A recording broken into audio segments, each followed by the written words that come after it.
It is 10:01. Good morning from the Superbook.com sports desk. I'm Lucas Panzica. The Tennessee Titans held a 21-17 lead as the Washington Commanders drove down the field in the final seconds. A pass interference penalty on Christian Fulton set Washington up on the 2-yard line, and then this happened.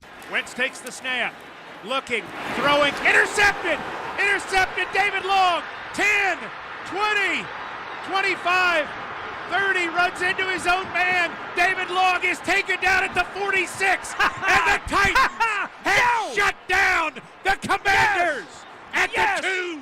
Yes, that is a hell yes. Mike Keith and Coach Mack on the Titans radio call. They did rule down David Long near the goal line, so the Titans took a knee and a 21-17 final to mark 3 straight wins. Derrick Henry with 102 rush yards, 2 touchdowns. Jeffrey Simmons, 1.5 sacks, and the Titans head into the bye week at 3-2, sitting atop the AFC South. The Tennessee Vols are 5-0 after cruising 40-13 at LSU Saturday. Vols put up over 500 yards of offense, 263 on the ground. Also sacked LSU quarterback Jaden Daniels 5 times, held the Tigers to 55 rush yards. They are the number 6 team in the country, hosting number 3 Alabama Saturday in Neyland Stadium. Multiple reports stating this morning, however, that Tennessee safety Jalen McCullough has been arrested on a felony aggravated assault charge. For all your foundation repair and waterproofing needs, visit USSTN.com. Breaking news at once on your home for the Titans and Vols. This is 104.5 The Zone.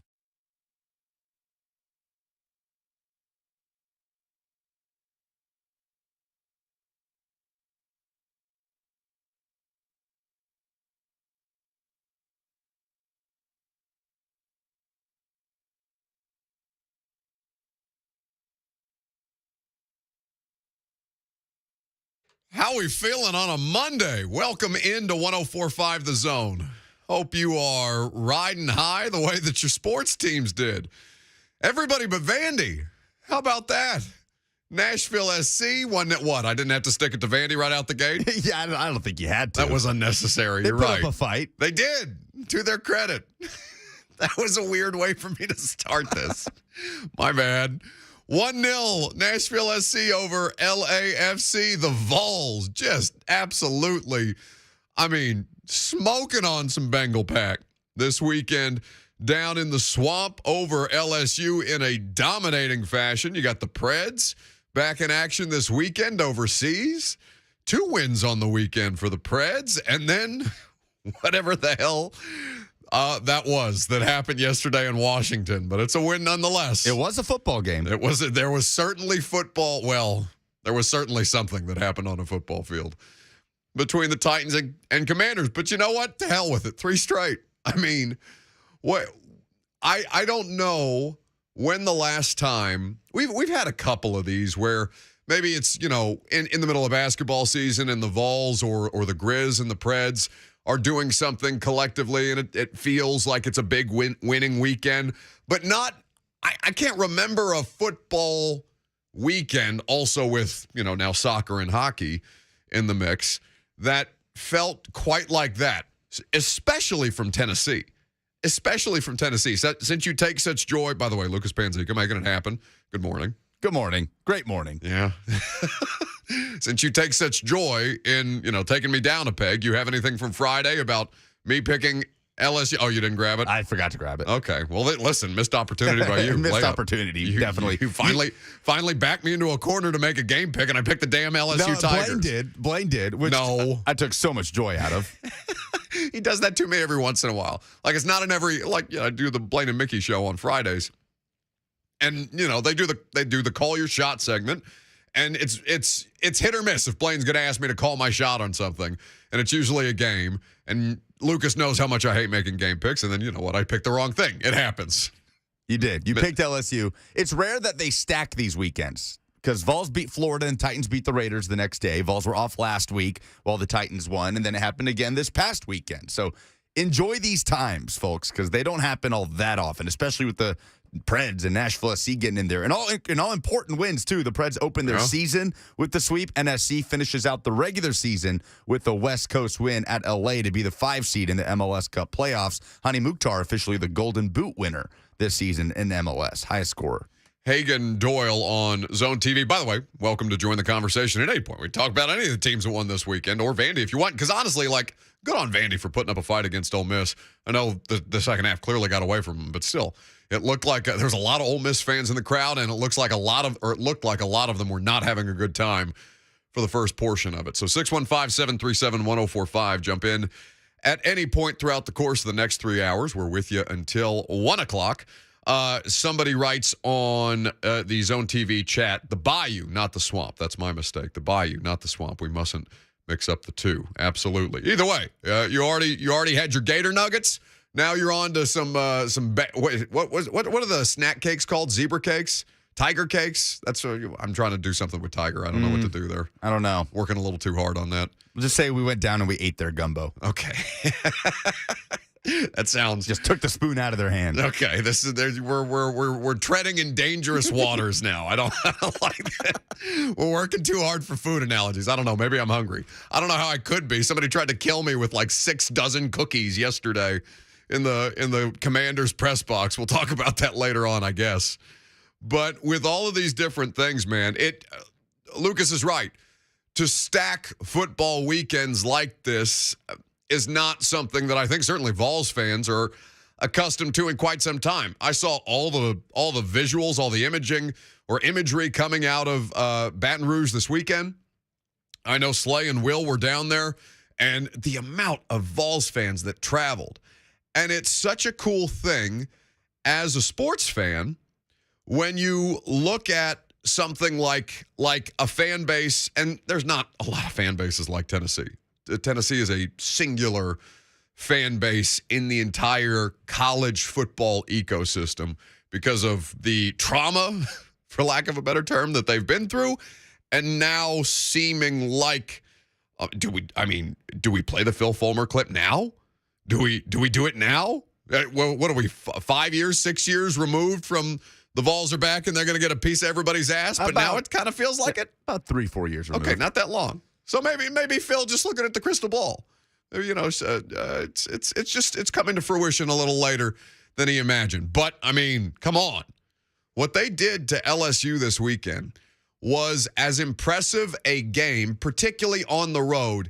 And I don't know what the environment was like in Death Valley. I was watching it in a sports bar in D.C., so we didn't have the sound on while that game was going. I asked several times for the sound to be put on, but a very agitated Texas fan at the bar would not let me go away from the sound on the Red River rivalry. There was an absolute, it was a Red River shooting.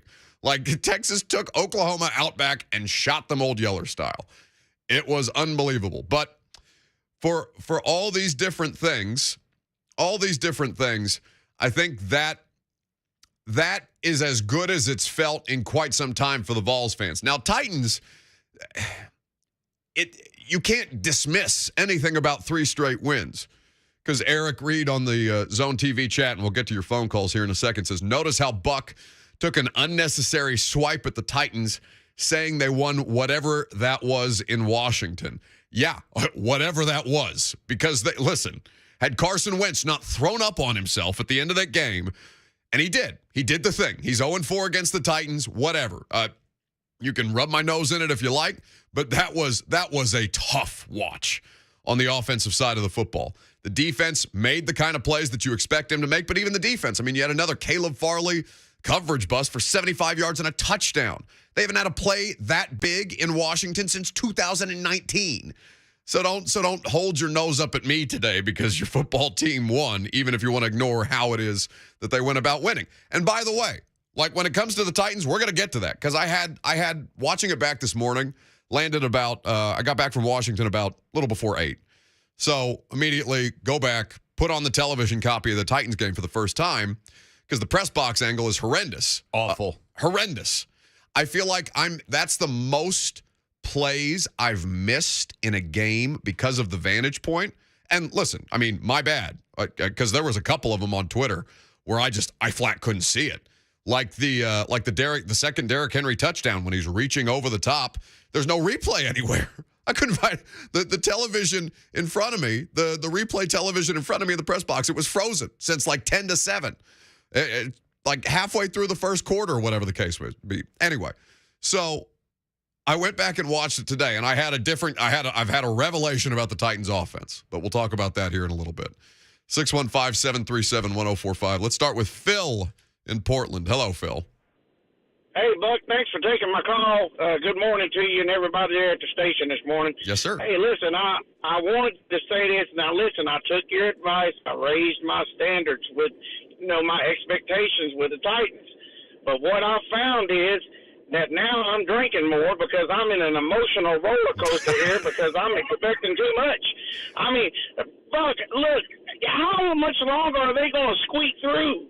They say the squeaky wheel always gets the grease, but when they're going to get the grease? Because I don't see them squeaking through no playoffs like this. They're just barely winning, so I just want to hear what you have to say. You have a blessed day, Buck. Hey, thanks very much for the call, Phil. Well, Phil, I think famously drinks Bud Light at 11:30 in the morning. So if this is causing him to drink more, then we may need to do a wellness check from time to time on Phil in Portland.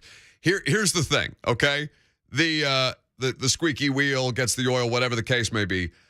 I have come to a realization about the Titans offense. And I think it is going to adjust the way that I watch them, that I cover them, that I talk about them for the rest of the season. Because Phil's talking about playoffs. And yes, that's important. That matters. We're not there yet. We just got through week 5 together, collectively, okay? We're marked safe after Broncos and Colts and everything that came after that, but we're only 5 weeks into the season. So I'm going to explain what I mean about the Titans offense and how it is that they continue to win these games.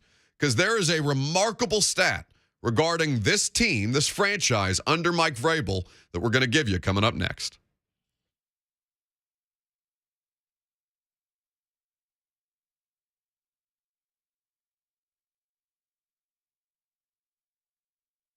Tennessee Men's Clinic can help you get your life back on track fast. If you've just generally been feeling more run down at the end of the day, if you're lacking motivation, if you've noticed weight gain in unsightly places, you may be experiencing lower testosterone. Before, men really didn't even have to think about their T levels until they were in their 50s or 60s. But these days, the Tennessee Men's Clinic is seeing men in their late 20s or early 30s with decreasing testosterone. There's a variety of different reasons why this is happening, but it can affect your quality of life. Here's the good news. Your quality of life does not have to decrease due to lower testosterone. T treatments can truly change your life. Most men experience higher energy, better gains in the gym, better mental clarity, improved sleep patterns, a faster metabolism, and an increased sex drive. The Tennessee Men's Clinic has successfully treated thousands of men for low T, and they can get you back on track today. Call 615-208-9090. That's 615-208-9090, or go to TennesseeMen'sClinic.com.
The Buck Rising Show is powered by Spring Hill Heating and Cooling. Visit springhillac.com.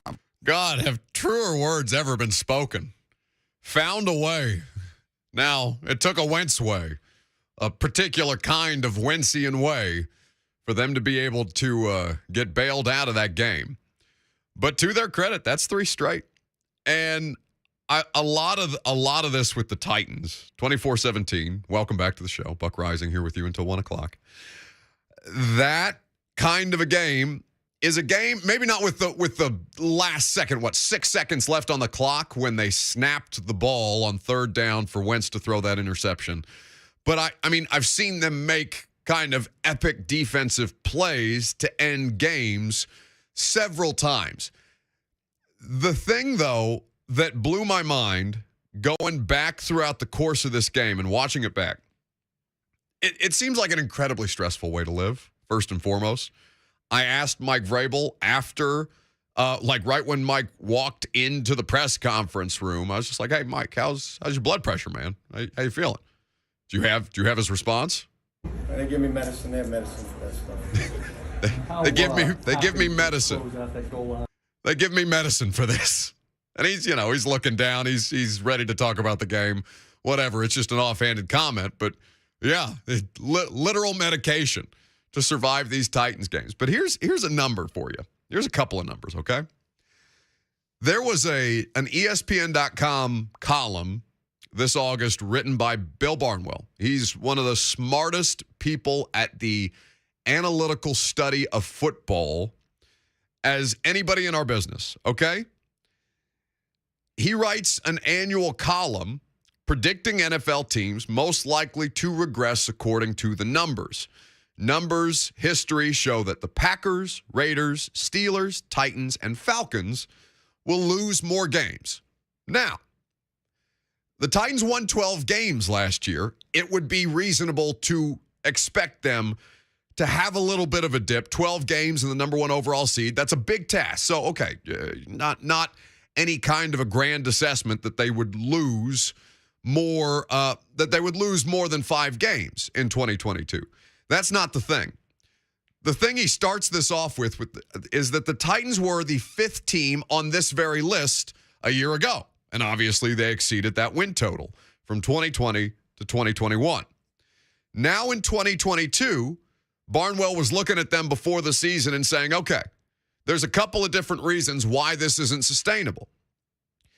And he cited their record in 1-score games. After going 7-6 in 1-score games in the first 2 years of Mike Vrabel, the Titans went 7-2 in the same category. History tells us that it's extremely difficult to sustain. Teams that win 5 more close games than they lose in a given year don't keep that up the following season.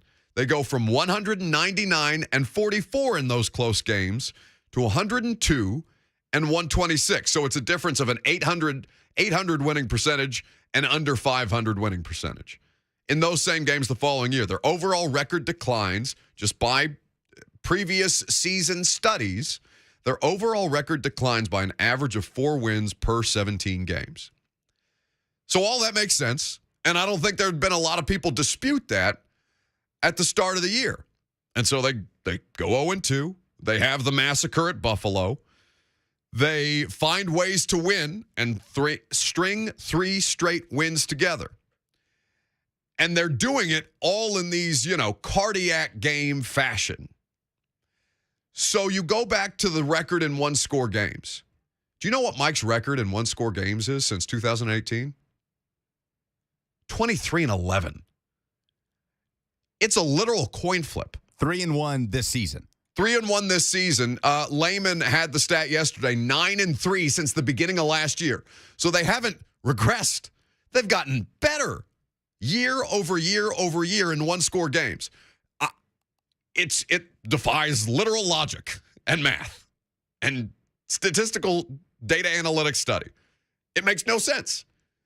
And it takes, it's not a miracle play that Carson Wentz throws an interception. They have three plays to go 2 yards, and he throws a pick damn near twice to Christian Fulton the first time. So it takes a play like that to be able to have these things. That's as big a coin flip as anything. But somebody like David Long's got to be there to make the play. They sure as hell don't take that away from David Long. He talked about this in the red zone. He talked about this from their practice habits all week long when he got up to the podium with us last night, still clutching this football. He said, I'd seen that play a million times. We were ready for it. I mean, we practiced that, the red zone all week. They moved me around a little bit, from Mike to Money and stuff, so I was prepared for the play. Just the thing is, we never panic. They made some plays. We never panic. We know what type of players we got on that side of the ball. So, you never panic, just make a play. So he was prepared for the play. Take no credit away from David Long for making the play just because Carson Wentz was the guy on the other side throwing the interception and damn near two of them. He bumped McLaurin off his route, and then he was right there to make the play on McKissick. He was ready. It was really, I mean, it's got to be a coach like Vrabel's dream, a defensive coach's dream, to see that kind of execution in the red zone, where not only do they have the best red zone offense in football. Tops. It is, for all of their issues, for all of the labors, for as difficult as they are to watch sometimes on that side of the ball, defensively, I think they've been working wonders without, at any given point, 5 to 7 starters that they'll look to get at least some of those guys back over the course of this bye week now. But in looking at those numbers, the one-score game thing, the way that they labor on offense, they were 29th in the NFL coming into coming into yesterday afternoon. And I've really struggled with that because I did the thing that Phil in Portland already called us about. And we'll get to your phone calls here in a second. I was thinking about the playoffs. I'm looking at Buffalo. I'm looking at Kansas City. I'm looking at all these different things. And yes, that matters because that will be the most critical judgment time for Ryan Tannehill. That is when we will see how much higher their ceiling can be given what they're currently constituted as. But we're not there yet. We just got to October. And as they kind of round into form, as their rushing attack and really just Derek takes its shape, and the defense learns how to play and does continue to play at a high level behind that front, that is the key, the core of what makes this thing go, they can find ways to get by in a game with only 2 plays over 20 yards or more. They only have 16 on the year, not counting penalty, like when the ball is moved considerably because of penalty, like defensive pass interference. 16 in 5 games. That's pretty nuts. And yet 3-2, tops in the AFC South. They're sitting at the top of the division again. Texans knocked off the Jags on Sunday in a brutal game. An awful game. Were you watching that? Well, I'm monitoring it, during my Titans radio duties. But you come in here and complain about that game yesterday. The Texans-Jaguars game, rivaled the Thursday Night Football matchup. Oh, no, really? That game was 6-6, 6-6, well into the fourth quarter. Dameon Pierce, who's really coming along nicely, by the way, the rookie running back in Houston, scores to make it 13-6. Another turnover-riddled game for Trevor Lawrence. And this Jags offense has taken a couple steps back after their nice start to the season. And the Texans get out of there with their first win. Jags are 2-3. So, going back to the Titans, I don't know how to quantify it. I don't know how to describe it. I'm sure as hell struggling to figure out how to analyze it because a team that plays offense the way that they play has no business doing that, and yet here they are. So, as they move forward, I'm having to readjust how I watch the team that I cover every day, the team that I've covered every day for the last 6 years, and certainly the last 4 seasons of Mike Vrabel with this current roster core. Because when that game starts, it starts with Cody Hollister and Jeff Swaim trying to block Montez Sweat. The first play of the game, the first offensive play of the game, the Titans have the ball on offense first. Ryan Tannehill is sacked, so immediately they're in 2nd and 18. They're already behind the sticks, and this is not an offense that's equipped to play like that right out of the gate. So when you have that situation, Montez Sweat gets his first sack of the year, and by the way, he was eating yesterday. Absolutely eating. My God, Dennis Staley, Aaron Brewer. Where is your pride, sirs? My God. Big day for former Mississippi State defensive lineman. Woo! Well, Jeff, we're going to get the Jeff running down Terry McLaurin and all kinds of other crazy bleep. Danico. Well, Danico got Let me get there. Let me get there. One thing at a time, all right? You know I've got the attention span of a small rodent. I'm trying to do a thing here. Because the offensive side of the football is the thing that I'm most focused on. I'm not worried about their defense. I'm not worried about, ironically enough, for the first time in a long time, I'm not really worried about their special teams. But as I watch this, and, Washington ends up getting 5 sacks. Ryan Tannehill, God help him back there, because 5 sacks on top of how many pressures, on top of how many hits and how many hurries. He was under duress all day long. And so I'm thinking, oh my God, it's going to be one of those games. Like I remember against the Colts last year on the road, the game that Derrick Henry broke his foot in. I think the Derrick thing, understandably so, covered up the idea that Tannehill got like a neck injury in the middle of that game. And he got hit so hard and so frequently that he had to physically brace himself on the stair rails, walking up 3 steps to the podium to talk to us afterwards. Like he couldn't physically move. And that's what yesterday's game was reminding me of. So I'm sitting there thinking, I mean, he's in for it today. He's going to have to figure it out, and God help him if he turns the football over, because that's going to become the focal point in a way that there was only one turnover yesterday, and it ended up being your boy Wentz. So immediately they're behind the sticks on the first drive, 2nd and 18. They get the completion. NWI sets up 3rd and 6, and Tannehill just gets whopped by Jonathan Allen, who comes right off the left side and takes him down. You have, a bobbled snap by Carson Wentz, and Curtis Samuel drops the ball. So the Commanders go 3 and out. You get the ball back. Dennis Daly gets again smoked by Sweat.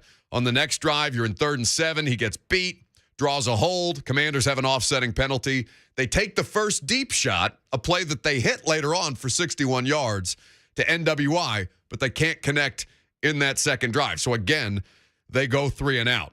And really, by nature of Washington making some pretty egregious penalties and their own defensive strength, they do it. And Derrick, frankly. Derrick only had 102 rushing yards, but like how many more after the penalties? I probably need to go do the math on that during a commercial break just out of curiosity, because 102 is not fair to Derrick for how much more he could have had it not been negated.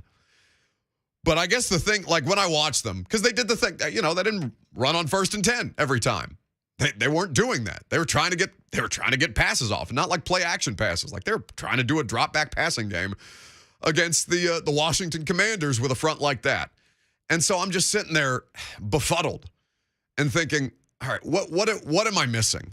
Like they win these games. I'm writing the same column week after week after week. I feel redundant because my thought process after each one of them is, oh, God, I don't know how they did it, but they did it. And they did it again. So what am I missing? And I guess the realization that I've come to between, Mike Vrabel's record in 1-score games, between the defense playing the way that it does and the offense being, what it is, I have to stop trying to run them through the prism of other teams. Yeah, I feel like you're really trying to overcomplicate this. Well, I think I'm just trying to figure out how they can do it better, And maybe that's not my role. Maybe my role is just to sit there and watch the games and talk about the games afterwards. I don't know. But my consistent frustration with them is that I keep thinking there has to be a better way. There has to be a better way to do it. And that's not what they are. This is how they've been winning games since Mike Vrabel stepped into that building. And what are you still trying to figure out here? I'm still trying to figure out how they can get away with playing 1975 football in 2022. How did they win the game on Sunday? They outrushed Washington 105-43. They held them to 1 for 11 on 3rd down, and they made a critical turnover late. That's how they won the game on Sunday. And, you could go through 10 million box scores and find the same exact thing. And it drives me nuts because I see everybody else, not changing the way that they play offense, but playing a different style of offense. And my consistent thing, and it's a problem. Like, I got to stop it. Why can't they play more like that? Why can't they build a team more like that? Why can't they play a more modern style offense? It's not realistic. It's not happening. This is what they are. And so with that, you take a couple of deep shots. Maybe you hit one for 61 yards. Maybe you play good enough defense and take care of the football. And that's all it is. And you squeak these things out by 1 score, and you're 23-11 in 1-score games. And that's just the nature of the business. And we can talk about it once we get to single elimination stuff in the postseason. But it's a problem that I am trying to relieve myself of because it just doesn't make sense to watch them that way. Damned if I don't try, though. 615-737-1045 is how you react to this. Any of the games, frankly, that were won over the weekend. Titans, Vols, Preds, and Nashville SC all getting a dub over the course of the last couple of days. How about Alvin in Nashville up first? Hey, how y'all doing? What's up? Hey, I just want to know from your point of view, when we play the big teams, okay, like we play Buffalo, we got Kansas City coming up. We play these big teams like yesterday. I watched the Redskins. They was putting 8 in the box, and their safety was blitzing every time.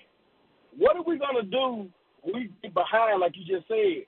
We're not a team that can get behind. What are we gonna do in the playoffs if we get behind?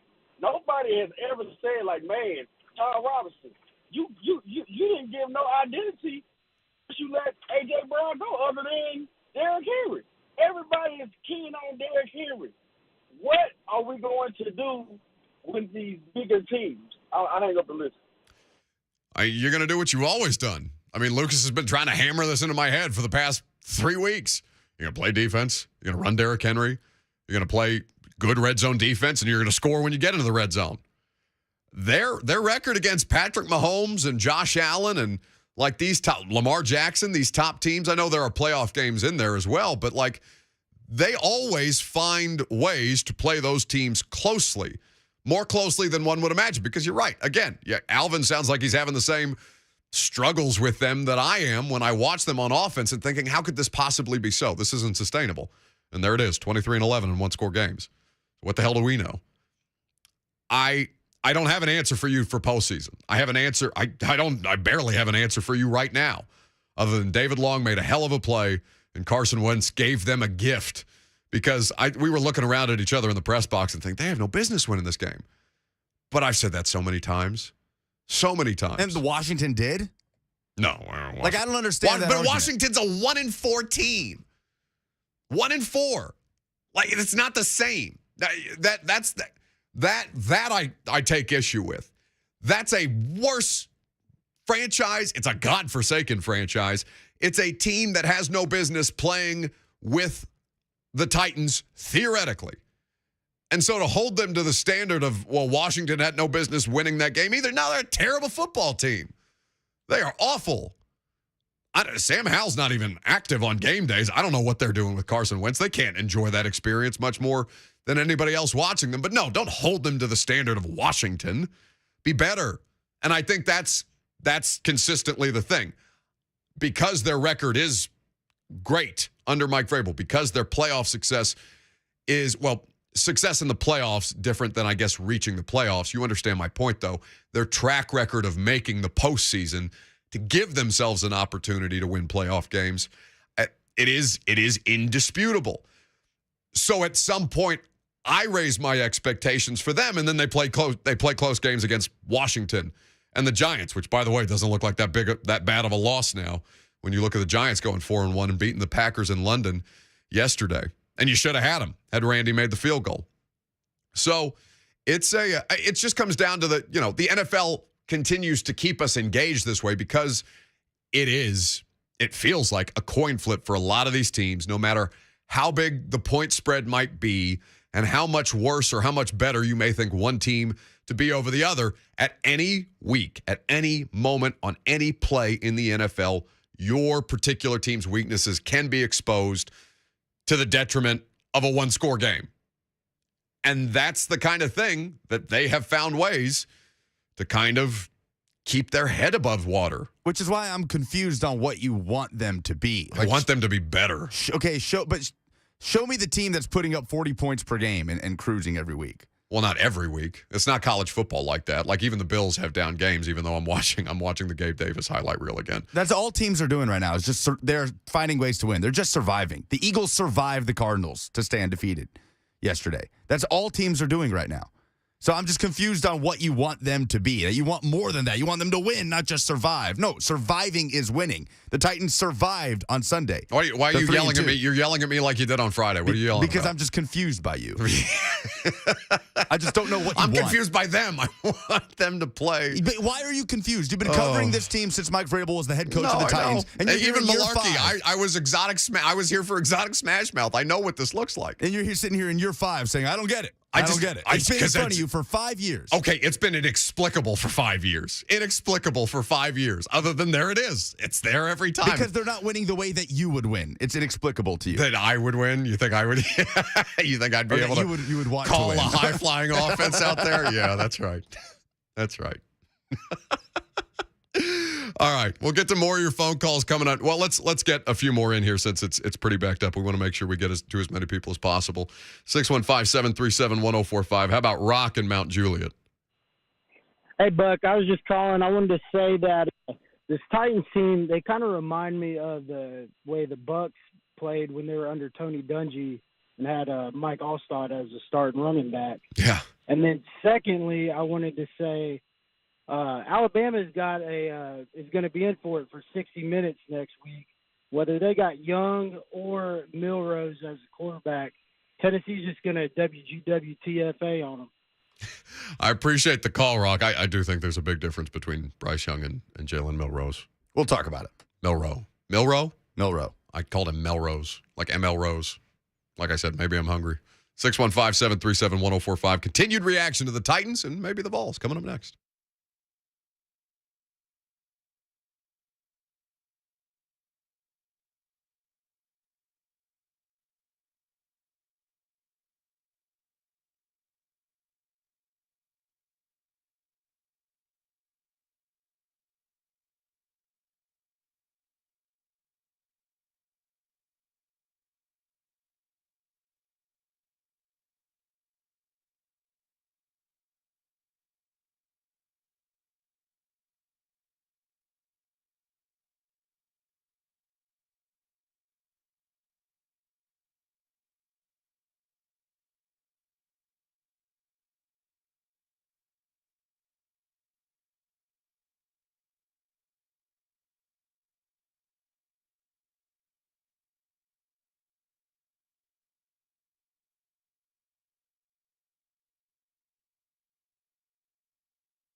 Welcome back. 615-737-1045 is the number. You can interact with the show on Twitter, too. @BuckRising is where you tweet us, @Lucas Panzica, if you want to take his side. Most of you do. See V-Love's tweet? I did, yes. You want to toot your own horn there? What did V-Love say? He said, Brother Lucas Panzica preaching the gospel according to Titans football. I love the Righteous Gemstones gif that came with it. Praise be to he. I love that show so much. I needed to come back for another season on HBO. I'm starting to get bored with House of the Dragon on Sunday nights. Although honestly, it was close between which was better, the Bengals and Ravens or that game. By the way, this happened earlier in the show. We weren't sure how to jam it into the middle of the Titans talk, but Matt Rule has been fired by the Carolina Panthers. They got embarrassed at home in front of a crowd of all kinds of opposing 49ers fans that were just out there for blood. And now I guess he becomes the latest disgraced NFL head coach to be, the next one that they're chanting for at big noon kickoff instead of Urban Meyer at Nebraska. It's going to be Matt Rule wherever. Well, he should be at the top of college football coaching hot boards. He did a hell of a job both at Temple and Baylor. Yeah, he's a builder. He's just a program builder. He does not appear to be a successful NFL coach, and that's okay. Neither was Nick Saban nor Steve Spurrier. Well, best of luck to Matt Rule in all of his endeavors. Steve Wilkes is now the interim head coach. Last time Tennessee fans of any sort went up against Steve Wilkes, it was the Vols running for about 600 yards against Mizzou last season. He was their defensive coordinator. So let's focus back in on the Titans, though, and asking the thing that kind of jumps out to me about all of this is if they can just get the pass protection adequate, then I will feel infinitely better. You ask me why I want better from them, because I don't want their quarterback to be battered around back there if they're trying to win meaningful games, so we can actually get some of these chunk plays off. If they do that, the offense works the way that it's supposed to. It's not why do you want better from them? I never asked you that. Everybody wants better from the Titans. The pass protection wasn't good enough yesterday, and I know they were banged up, but Ryan Tannehill was constantly under duress. It's just your state of confusion about them is what mystifies me.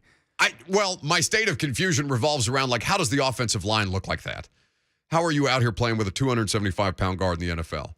Dennis Staley, I understand he's the best that you can find, but listen, all right. So we go into here's how it works post-game. We go into the post-game interview room. Mike Vrabel comes in.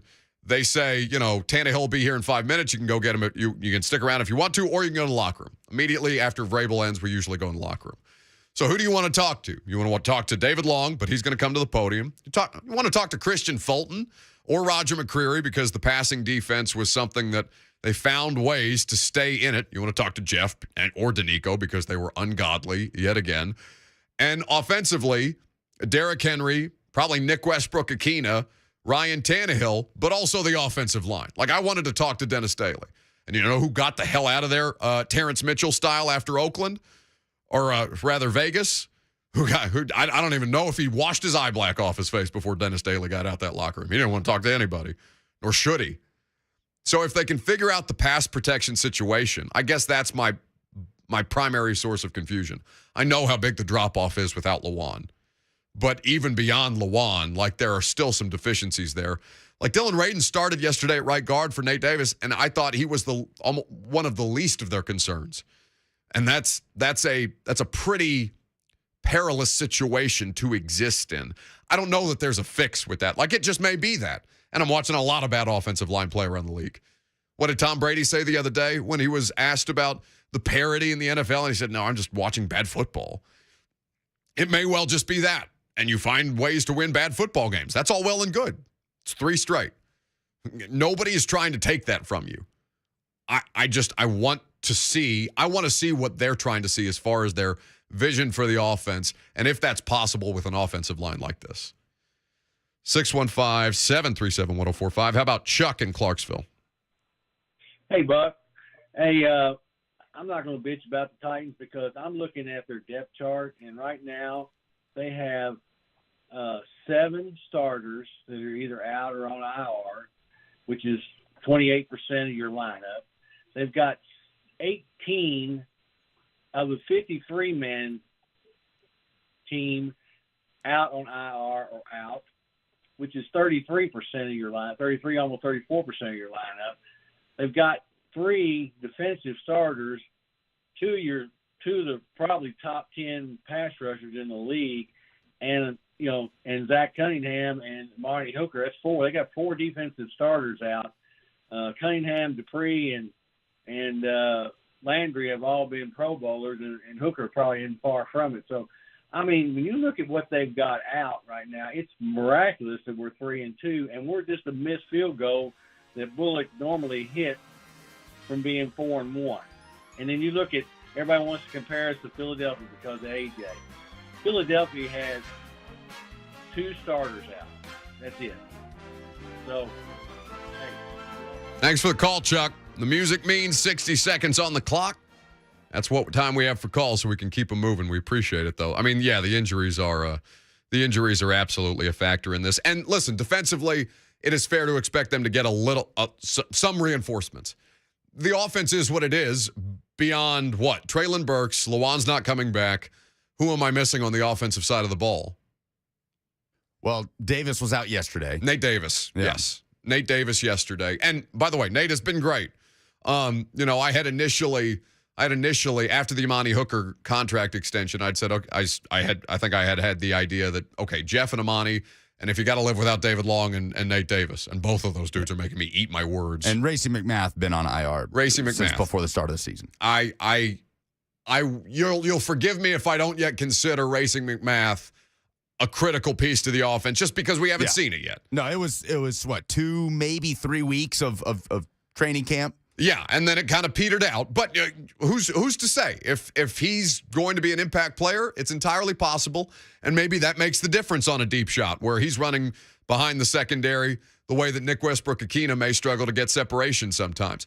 By the way, Nick Westbrook-Akina made a hell of a catch to readjust to that deep ball on the 61-yard bomb from Ryan Tannehill to set up another score. So there's a lot of different pieces and parts that you see almost there. They're on the verge of it. But there's just a couple of things that keep them, I think, from operating on the level which they need to be. The injuries, of course, are a massive part of this. How about Luke in Clarksville next? Luke. Talk to me, Luke. No luck on Luke. Oh, heard that. Sorry. Okay, there barely he is. made it. How about Forgot that? I was on mute. Yeah, well, I was gonna ask about what you thought about Caleb Farley, but then I've been on hold for the last couple segments listening, and yeah, I mean, again, I think it'd be a different conversation if Bullock made the kick. It shouldn't have come down on that. It wasn't his fault, but it's not just continued chance that we keep winning these close games. They find a way to win. I didn't know that the Commanders had the number 5 D line in the whole league, which our offensive line took a major step back yesterday and looked horrible. So I think you just need to quit being a half full kind of glass guy and look at the bright side. Who, me? I don't know. Yeah, you're just a positive ray of sunshine. Me? You think it's because of the early flights? You think that's why I come in here on Mondays like this? Come in all grumpy. Why didn't they win by more? It's gotta have something to do with it. When my alarm went off, that Ravens-Bengals game ended at like 11:30 Eastern. I don't know how the hell East Coast people do it. This all just comes down to you want the Titans to entertain you more. I would like them to be more watchable. That's literally all it is. It's so true. You just want them to play prettier football for you. Yeah, but it really is. It's the most consistent gripe I've had for 6 years. I hope that, the squeaky wheel type of thing, maybe if I bitch enough about it. Go cover the Chargers. Something will happen. Go cover the Chargers. Have you seen the Chargers? Yeah, so they can choke away a playoff caliber team. The Chargers are a missed Cade York field goal away from totally getting Brandon Staley fired today. It would not just be Matt Rule on the chopping block. Look at you. You're grinning back there because your boy almost Staley'd again. Still going to be my dumbest thing in sports this week. We'll get to him on Wednesday. Let's talk about how we'll talk more about the Titans game. We can also get into how the Vols won. The Vols did win in impressive fashion. It needs to be discussed. Normally we wait till Tuesdays to do college football, but more Titans reaction and some Vols talk coming up next.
It is 11:03. Good morning from the Superbook.com sports desk. I'm Lucas Panzica. The Titans head into the bye week coming off a third straight victory, a 21-17 final at the Washington Commanders as they improve to 3-2.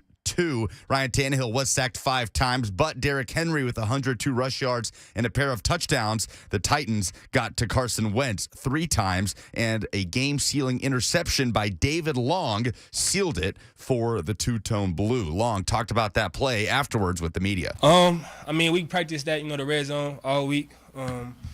They moved me around a little bit, from Mike to Money and stuff, so I was prepared for the play. Just the thing is, we never panic. They made some plays, we never panic. We know what type of players we got on that side of the ball, so, you never panic, just make a play. So the Titans head into the bye at the top of the AFC South. Meanwhile, the Vols are 5-0 and the number 6 team in the country after cruising 40-13 at LSU on Saturday, putting up over 500 yards of offense. Multiple reports stated this morning, though, that Tennessee safety Jalen McCullough has been arrested on a felony aggravated assault charge. Vols host number 3 Alabama Saturday in Neyland Stadium. Around the NFL, the Carolina Panthers have fired head coach Matt Rule. Steve Wilks steps in as the interim. For all your foundation repair and waterproofing needs, visit USSTN.com. Breaking news at once in your home for the Titans and Vols. This is 104.5 The Zone.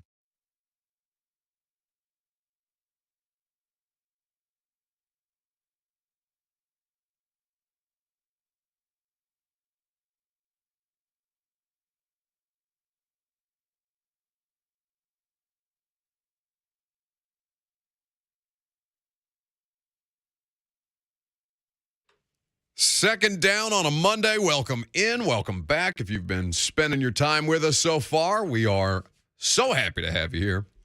Hope you're having a great day. Hope you're having a great start to your morning. Weekend couldn't have gone better for you, no matter which team you're a fan of here in Middle Tennessee. Titans, Preds, Vols, Nashville SC, all got the W throughout the course of the last couple of days. We're talking about it all day long. Your phone calls are welcome, as always. 615-737-1045 is the number. Going to turn our attention to what went down in Baton Rouge here in just a moment. But as kind of until we hear from Mike Vrabel, by the way, the head coach is going to speak at noon. We'll obviously carry that press conference live for you. Be the last time you hear from Mike until next Monday because the Titans are on a bye.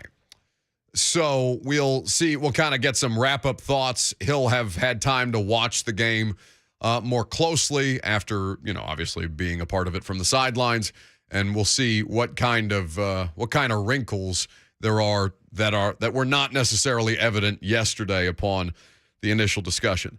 One thing that I do want to mention before we move on to Tennessee, though, what do you do with Caleb Farley?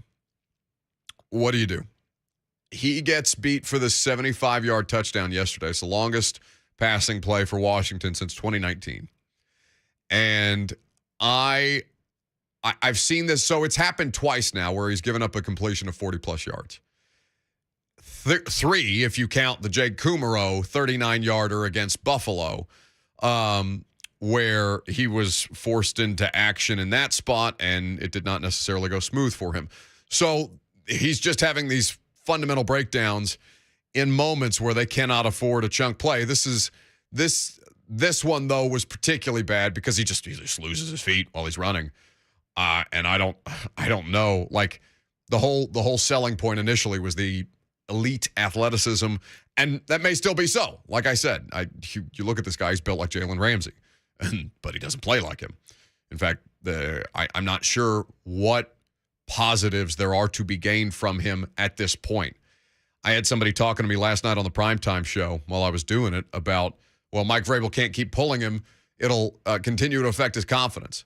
I don't care. I don't care about his confidence. I don't care about any of their confidence. I don't care about confidence for professional athletes. They all have it. It's not a thing. What the problem is, he doesn't help you win football games, and if they have to pull him out of there so they can try and win a football game, then be damned at what point they're pulling him. Played 9 defensive snaps. Played 14% of the defensive snaps. And they pulled him for the vast majority of the game after the 75-yard completion. Josh Kalu, by the way, played 100% of the defensive snaps. He was all over the place. Because when Fulton got hurt for a play, he had a big old swollen nose at the end of the game. A lot of cuts and bruises on it, so I don't know if he got popped in the face on that play that he went down. But you saw Kalu go into the slot and McCreary bump back outside and then, cobble together a secondary again. But, I don't know what you do with Caleb Farley. I put that out there. Mark Mariani just sent me back the scissors emoji on Twitter. You got to cut a first-round pick. He's not even 2 seasons in. And, but what do? He has to play. He's going to play more. They're going to have more injuries at some point throughout the course of the season. They can't just shelf him. He's on the roster. But to this point, he has been nothing but a liability, and I don't know what you do with him. I have no idea what it's like to work with him as a coach. They have to be as perplexed as any of us as to how to get this thing right, because it shouldn't look like that.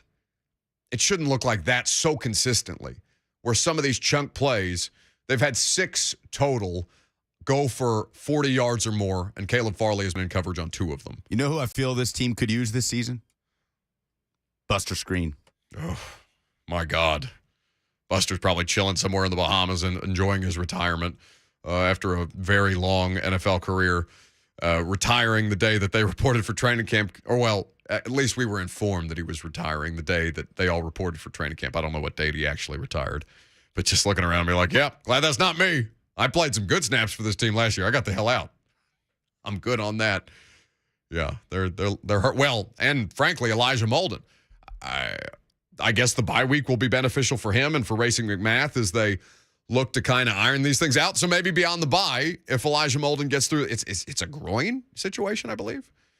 If he gets through this groin situation cleanly, or as cleanly as humanly possible, then maybe the Caleb Farley situation resolves itself. You just get him off the field. Andrew in Nashville is next. What's up, fellas? Lucas, I want to tell you from Titans country, thank you. Thank you for putting him in check. I swear if I wasn't listening to Titans radio on my radio dial, I think I was listening to the Colts station the way Buck bashes the Titans. A win is a win against 3 desperate teams in a row. The Washington Commanders had to have this, and they didn't get it done at home. Every time you get a chance to make a jab at these Titans, for years now, you do it. Are you sure you work for the Titans? Well, no, I definitely don't work for the Titans. No. Well, they should get you off the radio and get somebody that does pull for the Titans.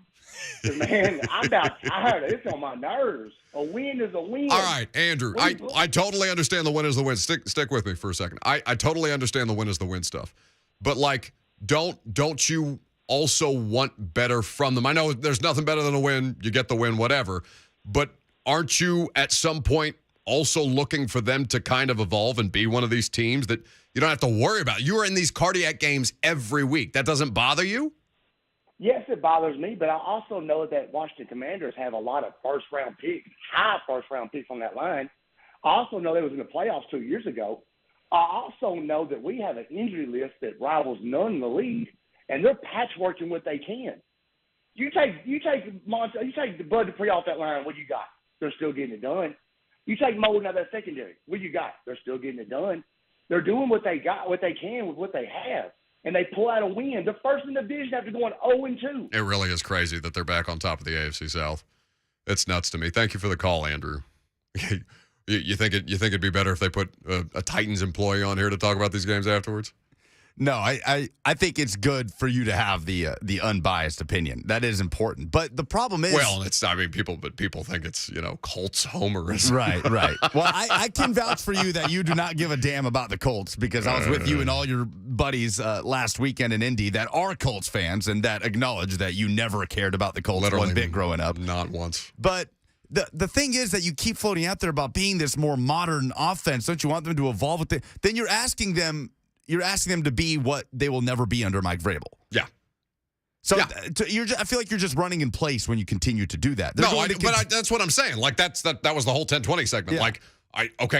Enough with the hamster wheel. Yeah. All right, I quit. I give up. They're going to win how they want to win because they have won that way. They have won however many straight AFC South titles and made the AFC Championship game run and been to the postseason X amount of years in a row.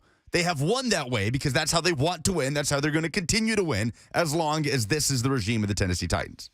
I'm acknowledging that. I think today is new ground. After 6 years, I'm acknowledging that's not going to look any different at this point. And that, to Andrew's credit, is not the issue. It doesn't matter how they look as long as they get it done. And 23-11 speaks for itself in one-score games. I guess what I want to see at some point, and what I would expect to see, is it not look so laborious against a team that is, and desperate. Listen, 1-3 coming into that game were the Commanders yesterday afternoon.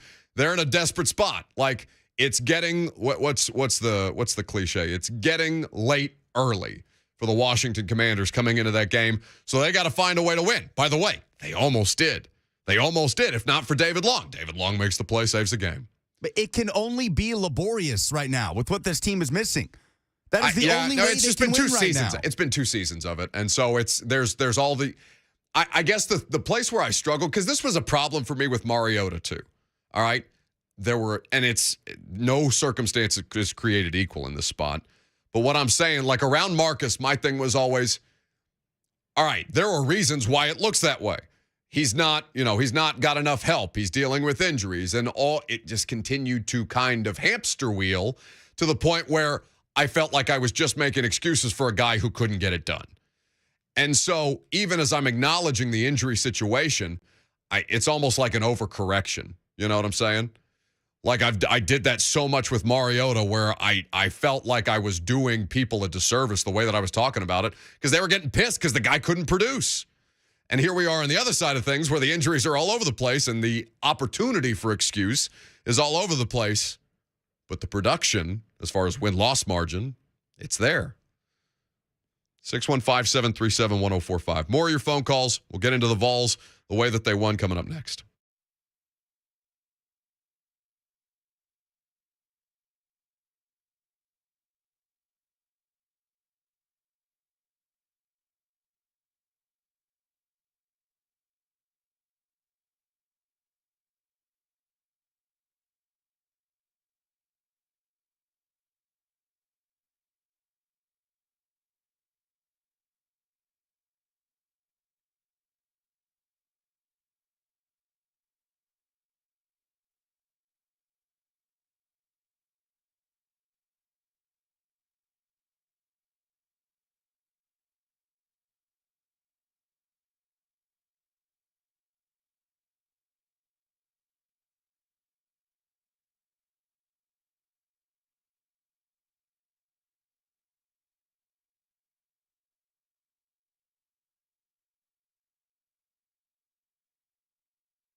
Hooker, play fake, going for it all. Long down the left sideline, the pass, in stride, caught, touchdown, Tennessee. Jalen Hyatt outruns the LSU secondary and catches a bomb from Hendon Hooker. The Buck Rising Show is powered by Spring Hill Heating and Cooling. Visit springhillac.com. That's Big Bob Kessling on the call, the Vol Network. First Tennessee trip down to the Bayou in over a decade. My goodness, was it a fun one for the thousands, tens of thousands of Tennessee Volunteers fans that made it. 40-13 over a top 25 team, a top 25 SEC team. Did the Vols just utterly demoralize them? It was as dominant a win on the road for Tennessee as I can remember in quite some time. Lucas, I don't know, you'd have a better prism or worldview of this than I would, but I can't remember watching a road SEC game, SEC West game, like that for Tennessee in how long? I mean, the only time you can look back at Tennessee winning in that fashion on the road would be, I guess some variation of Vanderbilt games in the last decade or so. Now, Vanderbilt's obviously had their share of wins in the last decade, but Chris Lowe did say that the 40-13 win for Tennessee against LSU Saturday was the Vols' most lopsided road victory over an AP nationally ranked team since the year I was born. 1995, a 41-14 win over number 12 Alabama. That was the Peyton Manning, Joey Kent on the first play of the game on the way to a rout. Unbelievable. So now the Vols get the opportunity to host Alabama in Neyland Stadium this weekend. Undefeateds on CBS, 2:30 Central Time kick. I know a lot of people are making their way east for that game. Now, Hendon Hooker will be the focal point. I think for a lot of people talking about this game, he's quarterbacking an undefeated team. He's playing well. There were some inaccuracies that kind of cropped up in the middle of that, but for the most, he threw one of the prettiest deep passes I've seen a quarterback throw all year long. He took a huge hit on a corner blitz on his blind side that he just did not see, and he fumbled it. You're talking about the Jalen Hyatt? Well, I'm talking about the inaccuracies that you're talking about. So a couple plays before that, they kept Hooker clean all day, and he takes this big hit from the corner. It didn't even go down as a sack because he fumbled the football, but Dylan Sampson picked it up and advanced it a few yards. So it ended up being a plus yardage play for Tennessee.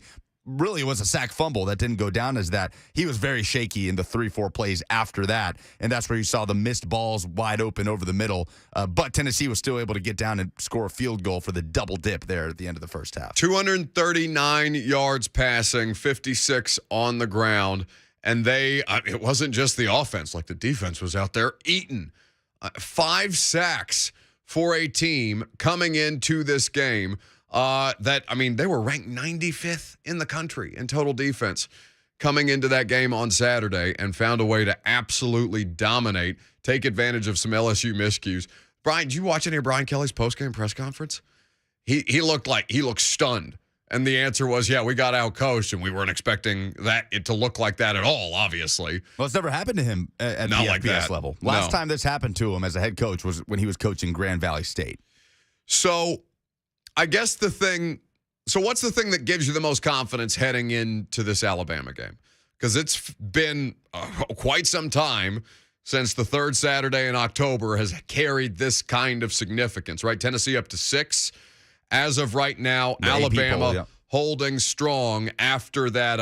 Strong is a different. It was damn near impossible for them to win that game, but still managed to find a way to win it with a defensive play to keep Haynes King. Haynes King, by the way, I thought that was one of the best games. That was really, really tough what he tried to do coming back against Alabama that way with Texas A&M. He's been the butt of a lot of jokes, and I know that offense is a bit of a suffering, but I really respected the way, because he was clearly playing through a couple of different injuries. He getting hammered on the ground, especially in that fourth quarter. So Alabama comes in undefeated. And the thing that gives you the most confidence right now is what? It's Hooker and the offense? Well, yes. A lot of people will look to the defense, though, in the front seven, the way that they played. Now, LSU was down their starting left tackle, and then their starting left guard got hurt during the game. So they're playing, some freshmen, and they're obviously decimated on that side of the ball. But Tennessee was able to take full advantage. That was the best that front seven has played all season long. One of the best games Byron Young's ever had as a Vol. Secondary did not look good in a lot of spots, but the front seven showed the perfect way to mask those deficiencies. They held LSU to 55 yards rushing, and that's an LSU team that's been able to run the football really effectively this year. But the thing that gives me the most confidence is the way Tennessee moved LSU up front on offense. It's the offensive line. You haven't seen that in a long time. You haven't seen that. And they've been good all season. This was their best game of the year. They rushed for well over 200 yards. Jabari Small broke a couple huge runs. Hendon Hooker continues to be really smart with the way he runs the football. They kept him upright. He's had some really clean pockets this year. And that was because they did that against Florida. But you looked at that Florida front seven and you thought, that Ventrell Miller's not playing at 100%. They're not as talented and deep as they typically are. This is a really good LSU front seven, and I didn't notice P.J. Ojulari once the entire game. I cannot tell you any impact that he had in that game. Mekhi Wingo, too, for that matter. And that's what we talked about all week long leading into that game for Tennessee is how are they going to handle those guys up front. I think the thing, though, for me, and it's a product of the offense, I have to believe, but also, listen, they're playing well within the offense. They continue to thrive without Cedric Tillman. Yeah. That I think has been, he hadn't played since week 3. Obviously, he's continuing to recover from that ankle injury and had surgery on it over their bye week. He was one of the most impressive, as we all well know, one of the most impressive wide receivers in the SEC last year. But Brew McCoy's out here racking up 70 yards worth of yak in this game. He's taken it, running 12 catches for 242 yards over the last 2 games, according to CBS. He's been great. And they figured out ways to win with a different – they don't have a wide receiver rotation. But with the guys that they trust to be able to operate in the speed of that offense, they're continuing to get that kind of production in ways that ought to make everybody feel so strong heading into a game like Alabama. Yeah, and Ramel Keaton did not put the numbers he put up at Florida or against Florida, but he's been the guy that they've called upon to come in for Tillman, and he's played really well. Hyatt and McCoy have stepped up. So with Tillman injected back into this offense, which, it seems like things are trending towards, we'll say, probable for him to play against Bama, not 100%. Then you wonder what that can do for just matchup-wise on the outside when it's Tillman, McCoy, and Jalen Hyatt as a deep threat. Jael in the YouTube chat just wrote, UT has a 10-year vet at quarterback. His experience is key for UT. He's got a lot more touchdowns in his time at Tennessee than he did his entire time at Virginia Tech, and he's been around for a while. They are finding ways to, dominate the University of Tennessee on the defensive side of the football as well this past week. But the offense, it is the kind of thing that I think breathes new life into a fan base like this that's really, really excited about an Alabama game for the first time in a long time. Let's go to Mike in Nashville who wants to talk about the Vols. Thanks, fellas. I appreciate it. Can y'all hear me okay? Sure can. Okay. And I'm a retired high school coach, so this is not a criticism, but just out of curiosity on the philosophy in football of substitution at the end. And again, just to use the Tennessee game as an example, not a criticism, just wondering. Sure. In high school, when if we have a 20-point lead with a minute and a half left, we're going to empty the bench. If we're winning by 25 with 2.5 minutes left, we're going to empty the bench. So Tennessee's got the ball at the end. They have a 4-touchdown lead. We're just running the clock out. I don't understand. And again, I'm not asking this about Tennessee. It's about football in general. I don't understand not subbing at that point. How would you explain to the fan base if Hooker gets hurt for the rest of the year, running out the clock with 4 minutes left and a 4-touchdown lead? So I understand if it's 1 or 2 touchdowns, but 4 and we have the ball. So I just wonder, what is y'all's take on that? I'm an old high school coach, so I don't know the philosophy on subbing in football. But thank you a lot. Appreciate it. Hey, thanks for the call, Mike. We appreciate that. 615-737-1045. So I think it's not like they've run up the score before and not put in the reserves, because we've seen Joe Milton play. Now it's not against the kind of competition that LSU presents. It's against the Akrons of the world where that happens. So I guess he's just trying to make sure that they keep their foot on the gas against an SEC opponent in a big spot. Because college, I mean, I'm not a Heisman voter. Obviously, I'm not somebody who has an AP top 25 vote or anything to that effect. My primary function is to cover the NFL, so I would be curious to ask this of one of my college football colleagues. But I mean, is there really going to be that big an accounting for something like style points and margin of victory when it comes to being the difference between 7 and 6 like the Vols are today? I mean, I don't have the answer to that question. Matters for, the AP polls purposes and College Game Day and stuff like that. But by the way, College Game Day going back to Knoxville this weekend. They did that against Florida as well. And obviously that's a 17-point lead with 7 minutes left. You're not pulling anybody. But they were very conservative at the end of the LSU game like they were at the end of the Florida game, and they finished it out with the field goal. I didn't have an issue with it. I mean, you're not running Hendon Hooker. Like, you're not allowing him to pull the ball on that read option. And beyond the big hit that you mentioned, like, he was kept clean. And listen, we're playing the results, right? Like, nothing happened to Hendon Hooker, so we can talk about it within that context. But I do think it's an interesting question from somebody like Mike, who's looking at this as a coach would look at it. It is a bit of a curiosity. I don't think Joe Milton would benefit from, or would not benefit from, getting some more snaps. Certainly they have one of the better backup quarterback situations in the country right now. And if Joe Milton's got any touch on it and can put on a little show against LSU, I think Vols fans would be foaming at the mouth for Alabama this weekend. It's the first time somebody's actually meant, we want Bama. It certainly feels like that. Well, I think Tennessee got the ball for that last field goal drive with 11:10 to go as I look at the play-by-play. 11:10 left in the fourth. So they ran the football down, and they kicked that field goal with 2:39 to go. Which is something Tennessee never does. When do you see that, an 8+ minute drive? Ever. So I'm fine with it as far as controlling the clock and officially killing the game off. Let's go to Joe in Nashville next. Hey, Joe. Hey, Buck. Hey, I got something very important to say. I just really don't give a damn about the entire state of Alabama. I hate every blade of grass that grows on that campus. And, hell, I don't even know why they call it a university if half their professors only have GEDs. So I'm fired up about this game. My big question for you is, do you think AD Danny White will take up the bill once we rush the field this Saturday after we win big?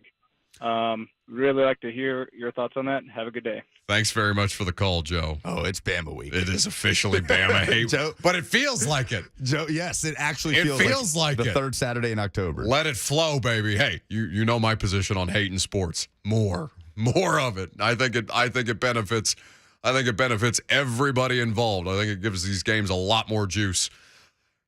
So, will Danny White pick up the bill if the crowd at Neyland Stadium tries to rush the field? I don't know necessarily, but he looked like he was having a good time and enjoying the amount of fans that made the trip down to Baton Rouge. And I started to make this point early in the show. I got distracted because Lucas does this thing where he peppers me in the middle of a thought, and then I completely lose my train of thought. Good job out of you. I love doing that.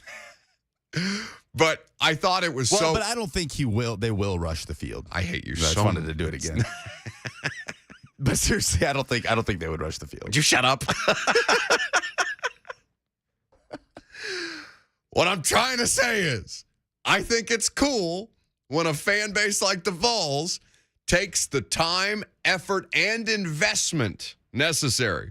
Because it's not an easy trip, and it's time-consuming as hell to go out of your way to travel for one of these games. And for that many people to do it, and then to be rewarded on the back end with not just a win, but an ass-kicking against a team that has done very, very well against you in this cross-division rivalry in the SEC. In recent years, yeah. In recent years.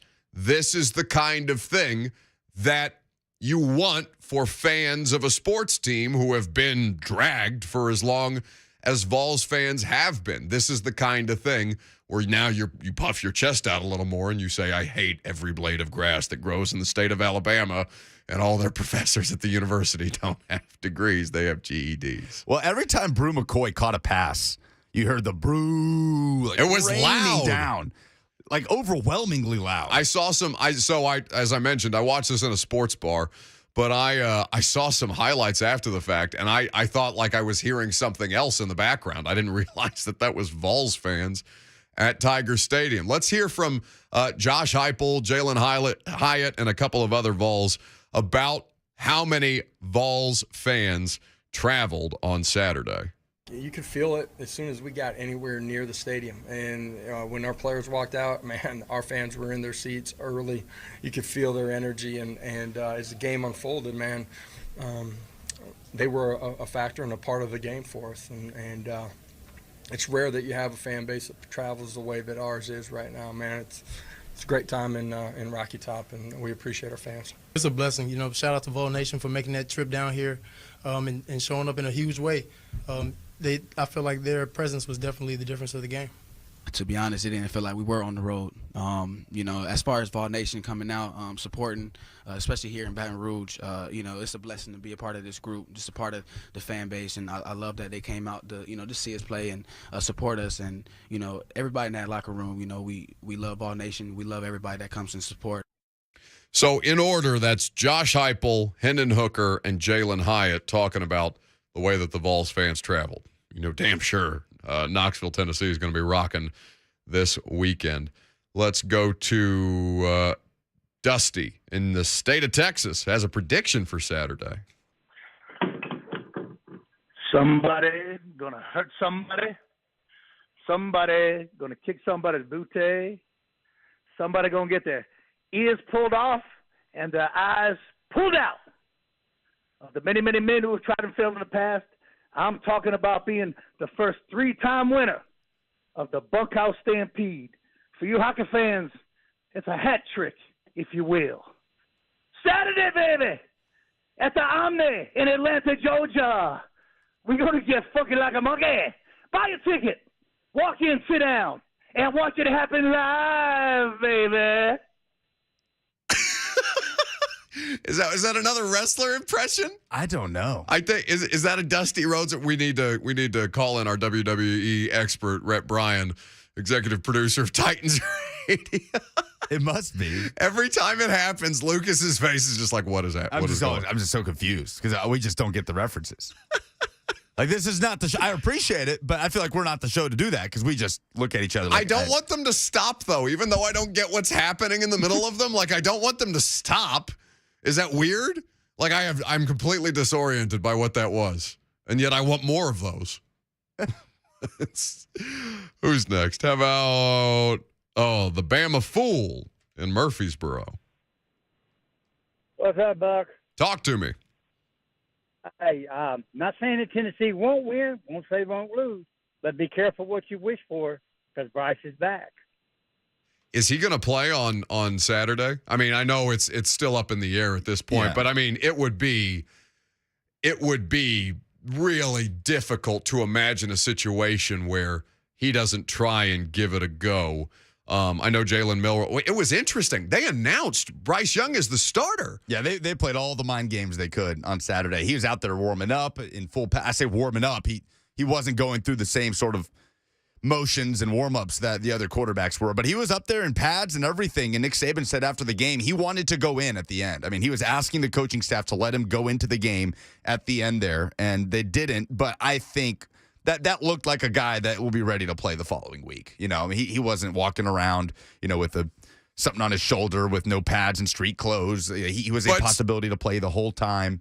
That looked like a guy that is going to be ready to go next week. Whether he's 100% or not, I don't know. Well, and that is a significant question in the middle of all of this because Alabama, Alabama's not having a down year by any stretch of the imagination, but it feels like they are mortal when they get scares against teams like Texas and Texas A&M as they have throughout the course of this season.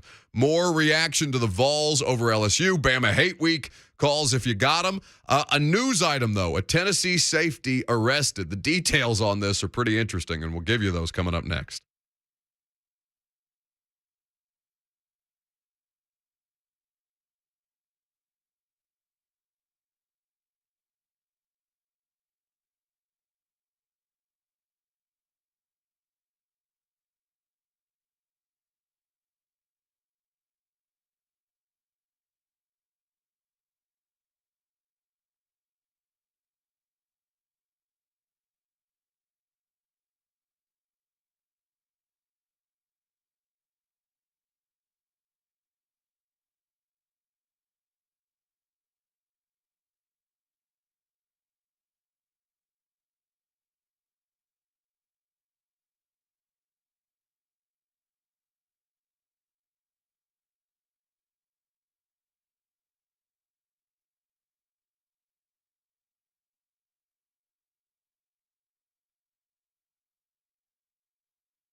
So we were just debating amongst ourselves, well, a couple of things. One, we were talking through, when you learn the most about yourself as a sports fan, when you watch games alone for teams that you are incredibly passionate about, because Lucas you're going to Orlando and then to Puerto Rico? Yes. So I will catch the entire game in the Orlando airport. I've got like a 6-hour layover. So the window actually works out pretty nicely.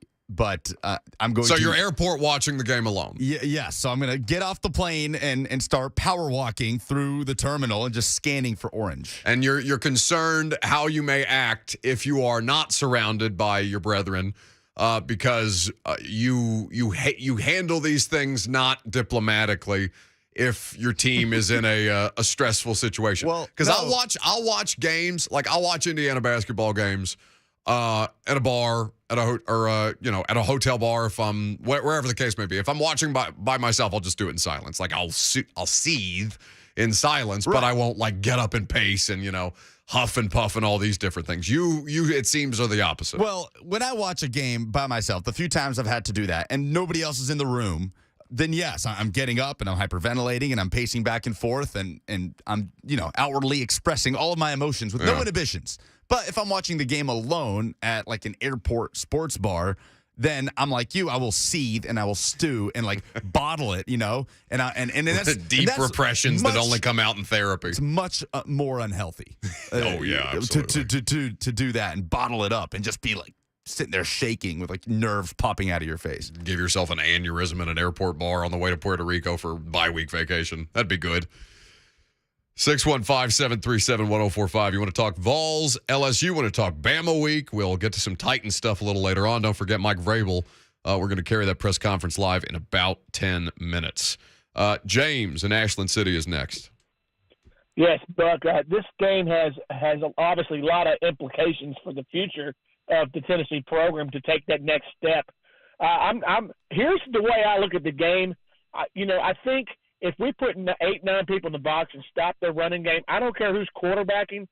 Bama has great wide receivers, but they don't have the elite people like Julio Jones that can really go the distance on the long ball consistently. However, that being said, the weakest part of Tennessee's defense is the secondary, and that's unfortunate because you've got Jaylon Flowers, who's I think a 6-year senior, has been there since the Butch Jones era, and in my opinion, it's just terrible. But here's my thing: if I don't think Bama could stop Hendon Hooker, and this game reminds me of potentially could be a lot like that game when Peyton Manning threw that first touchdown pass to Joey Kent, and it broke that 10-year winning streak by Alabama. It's got all that potential to it, and I think if Tennessee loses this game, they lose it because of turnovers and stupid penalties that are drive killers.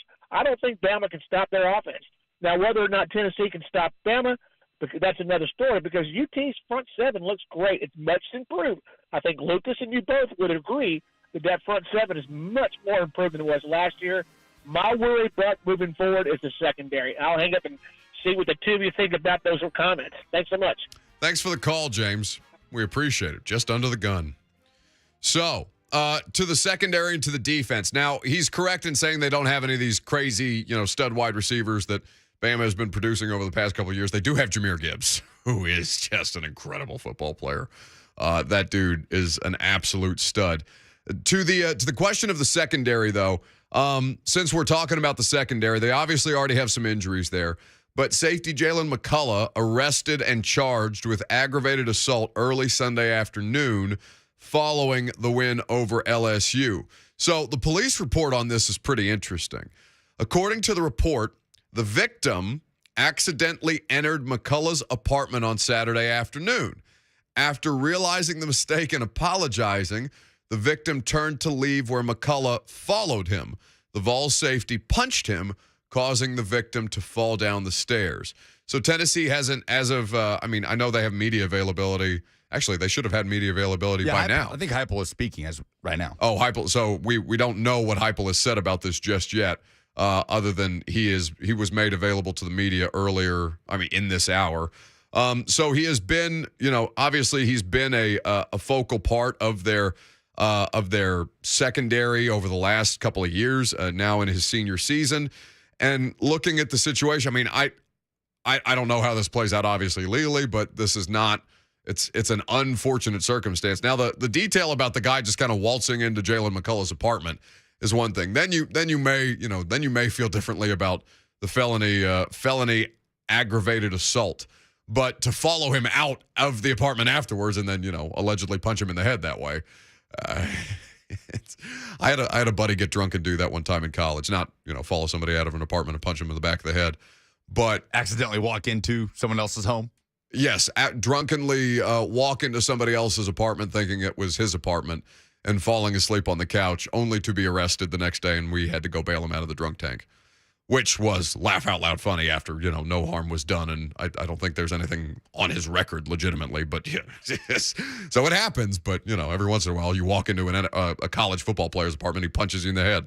Heupel said, as expected, on McCullough about 30 minutes ago, Rocky Top Insider put this out there. He said, we learned of it really late yesterday. As we get more information, I'll have more for you. Tony in Mount Juliet is next. Hey, Buck. How you guys doing today? What's happening? No, not a lot. Just real excited for this Tennessee football team because it's been a long time coming, man. I just wanted to respond to that guy that said that he didn't give a damn about Alabama. I just wanted to respond by saying I also don't give a damn about the state of Alabama or any of them Crimson Tide fans. I don't know what in the hell are people thinking. They played a clip on 3HL, Buck, and they was telling Ron on the way out, this guy was talking LSU was going to win by a couple touchdowns. These are analysts and experts. Are you crazy? Vols easily win this game by 2 touchdowns if their offense does what their offense has done all year. They're amazing. Lucas, you can just go ahead and play me out on the Oscars music, man. I'm ready to go. Rocky Top, you'll always be home, sweet home to me. Go, Rocky Top. Go, Rocky Top. There it is. That was pretty good. He's screaming Tennessee at the end. Well done, Tony. Well done, Tony. I appreciate the dramatic effect. We got more phone calls to get to. We got a Titans head coach to hear from. Mike Vrabel at the podium, and your reaction next.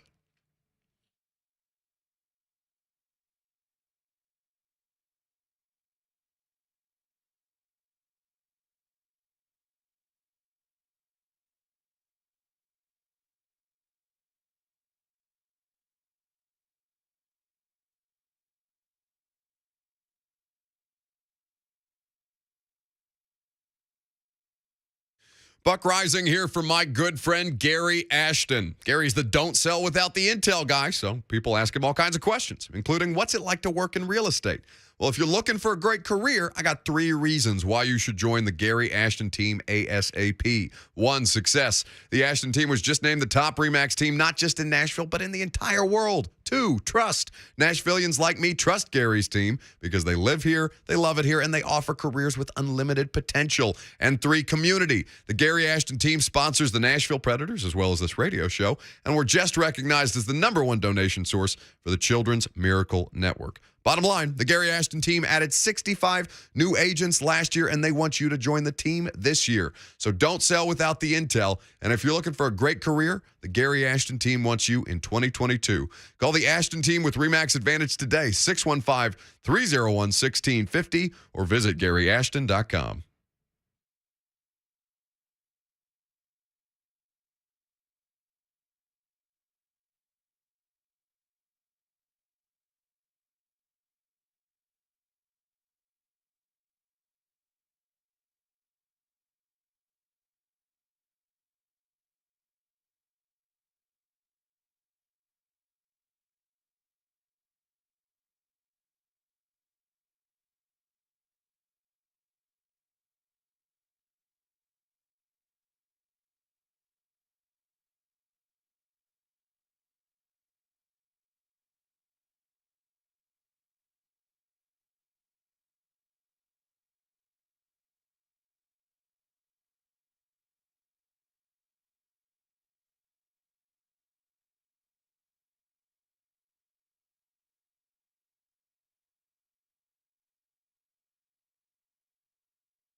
It is 12 o'clock. Good afternoon from the Superbook.com sports desk. I'm Lucas Panzica. About to hear from Titans head coach Mike Vrabel as the Titans are officially into the bye week, having won 3 in a row. They are 3-2 and at the top of the AFC South after a 21-17 win at Washington on Sunday, where David Long intercepted Carson Wentz on the goal line for the final play of the game. Around the NFL, Carolina Panthers have fired head coach Matt Rule, and multiple reports stating this morning that Tennessee safety Jalen McCullough has been arrested on a felony aggravated assault charge. Of course, the number 6 Vols, after a 40-13 beatdown at LSU on Saturday, will host number 3 Alabama for the third Saturday in October in Neyland Stadium this week. For all your foundation repair and waterproofing needs, visit USSTN.com. Breaking news at once, and your home for the Titans and Vols. This is 104.5 The Zone.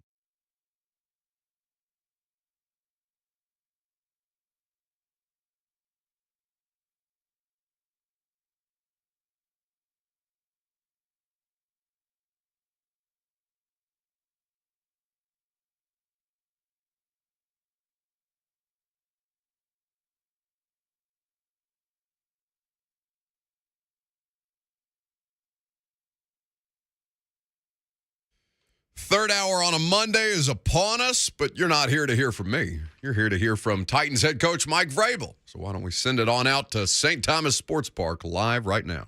Appreciates it.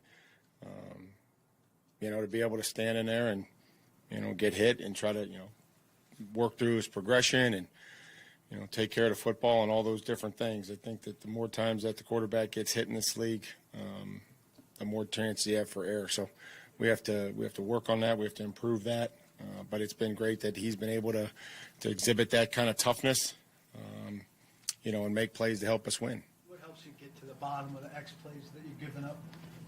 I mean, it just, there's only a few things that you can look at. Is it, a mental error, or is it just a scheme beater, or, was it just a technique error or a physical error where a guy, somebody got beat, or the quarterback had time or missed tackles, so, we do all that in the self-scout and go from there. What'd you see at this point, it's a mix of. It's always of a collective of all those things. You feel like Caleb, is it physical at all, in terms of the X plays and getting beat, or is it more of a, technique thing with him, or? Just, we have to clean up some of those things and not get beat and not give up, plays over our head, for anybody involved. And, we'll keep working on it. You just talked about confidence being built by repeated success. Yeah. You repeatedly have been able to win these games shorthanded. How much does that play into your team's, confidence going in, knowing you're missing this guy, that guy, and the other guy? Well, I think that they fight and they compete, and I love that about them. They're not afraid to play in a close game if it gets to that.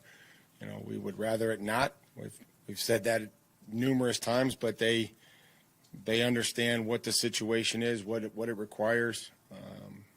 Whether that's offensively in a 4-minute drill or defensively to be able to execute in the end of the game. And, I think this the guys that are in there each week. I give a lot of credit to the coaches to be able to, get some guys ready that maybe haven't been with us for a long amount of time. And then ultimately the credit goes to the players on the field that are doing it.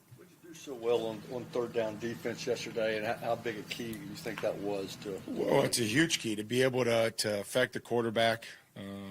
I thought we mixed some coverages. I thought, it was a good mixture of man and zone, and when we brought some pressure or when we dropped out of there, I thought that was a good mix. And then guys were trying to do their job to either affect the quarterback or be in the right spots in coverage. You mentioned this offseason, what a priority red zone was. I was trying to remember the figure that you used for how much the game is played there, and also if you increased your emphasis on red zone this offseason. Yeah, probably 30% of the game is spent in the red zone or on third down, and that's a large chunk of it. We have to be better offensively on third down. That's about being in third and manageable and eliminating the third and long situations that everybody's numbers aren't very good. So, right now our focus is going to be about, staying on track, on schedule offensively to create some of those, 3rd and 3, 3rd and 2, 3rd and 5 situations and then convert them. And then just trying to find ways to get down to the red zone where we've been really good. Seeing rewards, I guess, from all that time that you focused on the red zone? Well, I think so. We've been, pretty good. I think guys understand where they're supposed to be. And, I think Ryan's done a good job of distributing the football. I think we've run it in when we've had opportunities to as well. The second down play at the goal line looked like you dropped both Jeff and Thierry, and it caused a little confusion. What was the basis of that, and how unusual to drop your two biggest guys maybe in that situation? Well, just trying to pack the paint. Just trying to give them a different look and not being the same thing. Probably not what they were anticipating. You come close to picking that? Well, they were close. Not as close as David, but they were close. Lobbying for some time at corner now? No, he's leading the team in PBUs though. He extended his lead and pass breakups. I reminded everybody of that again. Is he misleadingly athletic for his size? Well, he's got good power, good burst. He's continuing to help us and impact the game and play strong against the run and try to get a push and got a big holding call the other day. I think he's a very improved player for us, probably one of our most improved players, and that's a testament to obviously Thierry and the defensive staff. Radon's due stepping in for. Yeah, I thought that Dylan had some good plays. I thought going against a very good front, interior rushers and active linebackers, and thought that he went in there and played well enough for us to win. Obviously, David made incredible play at the end, but it seemed like he was all over the field yesterday. How good was he, and how important has he been when you've been shuffling other linebackers around him? Just you can't say enough about his competitive spirit. He's not the biggest linebacker, but he plays with relentless effort, great instincts.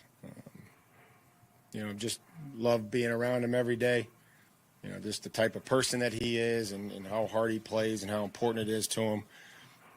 I know that this football team means a lot, and he means a lot to us. Last week at Indy, he almost jumped around, I think, on the very first drive. Has that just been something you guys have been specifically working with him, making that type of play? What's that? When David jumped the route in Indy? Oh, yeah. He's just trying to, he's an instinctive player. He sees the ball and he goes and gets it, and sometimes he's in the right place and sometimes he's not, and we have to live with that. But he plays very, very aggressive and downhill on the runs, and he is sometimes that's how it goes. Sometimes you jump it and they throw it there, and then the other time, you jump it and they throw it backside like Wentz did yesterday. So he came back and he made the right play at the end. It didn't seem like Daly had a lot of help. What were you doing philosophically with him, and how did you think he held up? Well, I would probably disagree in that statement. We've tried to protect those guys, and whether we're chipping for them or got a tight end over there. But again, you can't chip for everybody, and we're trying to do the best that we can to protect the quarterback. I thought he settled down. I thought Dennis really settled down.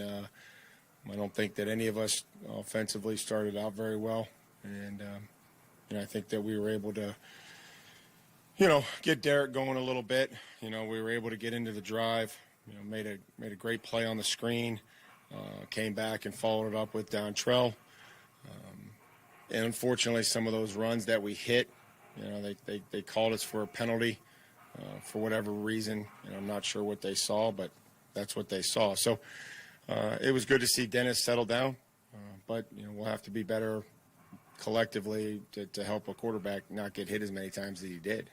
How much optimism do you have with just some of these guys that have been a little banged up coming back after this bye week, or will it be a little bit longer? Hopeful. Hopeful, but we'll have to see. We haven't been out in practice, and would love to have them all back. So when we get him back, we get him back. Is there a chance that some of the guys who've been on IR since the start, like Bolden or Racy, might be closer to coming back? There's a chance. I don't know what percentage, but they can come back. But I just don't know if they will or not. And I guess the guys that are banged up will stay here during the bye, just continue to rehab and try to get themselves ready. Is that their plan for the bye? Yeah, that's their plan. Their plan is they have a responsibility to the football team that when they can't perform and do their job, that they stay here and get treatment. Yeah, I don't think they're going to have much of a vacation outside of 460 Great Circle. You had been leaning on Josh with a couple call-ups. I know that would have been his last call-up. You went with Fitz instead and didn't wind up targeting him. What was kind of the basis for that choice? No, just a decision. I mean, we gave Josh an opportunity a couple weeks ago. Give Dez one, and we'll see where it goes after this bye week. How did Kalu do filling in for Booker? I mean, okay. I mean, again, those did okay. We're just making sure that everybody's on the same page and doing a job. And but I thought that we had some good plays and a couple plays I thought he could have made, and I'm sure he thought so as well. Let's talk about the hidden yards in the game. How smooth has the transition to Stonehouse been, and how good has he been for you through? Well, I thought that yesterday we expect more. We really do. I think that some guys are covering, really well. We get 3 tackles from a tight end. I think he can kick it better. I thought our kickoff coverage did what we asked him to do, which was go down there with some speed. And, they were excited about covering kicks. But, Stoney has had, up to this point, some really, really great kicks. And I don't think yesterday was his best day. Admittedly, he'll tell you the same thing. So we just got to get some more hang time on him and give them guys opportunity to go down there and make plays. Last touchdown drive, Mike, the I think it's 3rd and goal, the delay game. Did you have an opportunity to call timeout there? Or? I just thought Ryan was snapping the ball. I went around, turned around, and told Hawk, like, hey, we're going to go for 3. We'll kick a field goal. And then, Ryan didn't like what he saw. And, we'll just, have to make sure we adjust and make sure that we're all on the same page, that Ryan doesn't think I'm calling a timeout when I'm talking to the special teams coordinator about the plan. How much of this week for you is about self-scout and looking at what you did the first time? Well, I think it always is. I mean, I think we're always trying to conscious of what we're doing well and how we can continue to do it well. But also, who can continue to help us, who should play more, who's earned the right to play more, maybe who should play less. So those are decisions that we have to make. When it comes to getting a head start too, just because you just played the Colts here in the last 2 weeks, how beneficial is that for you guys? Yeah, we've had a couple of these unusually quick turnaround games with division opponents. I'm sure they'll have, they may have some personnel things that have changed. We'll have some things that'll change, but, the core of who they are, won't change, and how they want to be physical. And, I'm sure some plays will come up in both games that were the same. We'll just have to see what it looks like when we get into the game and not be able to predict, hey, this is how it's going to go. They could do some things differently, and we may have some things that are different as well. You talked about chip help, and you've kind of been very complimentary of Hassan and his ability as a blocker and pass pro. He only had 2 snaps, but is that something that could potentially be something that you look for going forward, is getting him more involved as a way of protecting some of those guys and improving protection? Yeah, it could. You clearly had a plan for Samo. Did he take what he does on the practice field to the game? Yeah, I mean, he was close to a punt. I think we were close to a couple punts. Sam came through there on the first one. Lonnie came through. I thought that was a good plan. They have a good punter, and our ability to pressure him probably forced him into some of his not best punts. And we just had a few hit the ground, which you'd like to make sure that we're going up there and catching all our punts. Several guys said yesterday in the locker room that's good to win, obviously, but there's still way more for this team to do. Is it encouraging that you can win 3 in a row, knowing that your best football is still definitely out in front of us? I hope it's still in front of us. I do. I'm confident that it is. It's just it's hard. They bust a run, and then it could call back for, a block in the back or whatever they call, or Derek's close to squirting through on a run and gets tripped up there by the corner, which, is still a great run, but, we've seen him, break through there and really make some magic happen. And defensively, it's like just continue to do what we're doing, but limit some of the X plays if we can do that. A lot of 3-and-outs. Doing a great job of stopping the run, lately. I mean, we obviously had the opening week, mistakes in the run game, but other than that, I think we've really played the run pretty aggressive and pretty physical and pretty sound. So special teams looks like it's trending in the right direction. Didn't get an opportunity to have any kickoff returns or any real punt returns, but I thought our coverage units were good, and they're working off each other. So there's a lot of things to improve. Mike, last year you and your staff, this team, survived so many injuries. Is there a danger of thinking, well, we did it last year, we'll be able to keep doing that this year? Or is it just keep your head down and keep working? Yeah, I don't think we ever think just because we did something last year or last week that, we're just going to roll it out there and be able to survive. That's never been our attitude here. Every week is a huge challenge in this league. Games are close, always very competitive. So very thin margin for error of winning, and we'll try to do everything that we can each and every week to be prepared and then adjust with the way things are going. Kevin Byard has said that through the tough times, there's never any finger pointing or anything like that. How proud are you of that locker room to where you don't have that situation, unlike some other teams? Well, I try not to focus on, what other teams are doing. I focus on really what we're doing, but I am extremely proud to always coach these guys. And, if we're going to share in the success, we're going to have to share in maybe the times that aren't so good, to help everybody through. And, that starts with me, that making sure that, we're all accountable for what we're doing and that we're getting them the information that they need and to survive. And, really just that's the culture that we talked about, is making sure that, no matter what comes up, it doesn't waver. Your belief doesn't waver, and the things that are important don't waver. In terms of penalties, you guys still had about 6 or 7 a game. Is there an area or two that's more, I guess, common than others in terms of the penalties? I was going to print the memo out. I'm not going to talk about the penalties. I don't want to get fined. I don't want to even go down that road. I want to try to coach the game, coach our players. So let the league talk about penalties and officiating. Thank you, guys. That's Titans head coach Mike Vrabel effectively avoiding the fine at the end of the press conference before he heads out onto his bye week. Why? Why even have me here? One more for the bye. Wait. All right, bleep it. 615-737. Wait, you're just going to let it go? No, I thought we were riding it out. They cut it off. They cut off the string. Oh, really? You got undermined now. I got undercut by the Titans. I was excited. I was ramping up. I was going to do a thing. 615-737-1045. So disappointing. Is how you react to anything you just heard from the Titans head coach. Talk more about this game. We got to focus in on one particular defensive play call that I thought was bat bleep crazy. You want to talk Vols as well? We got you. I'm Buck Rising. It's 104.5 The Zone.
The Buck Rising Show is powered by Spring Hill Heating and Cooling. Visit springhillac.com.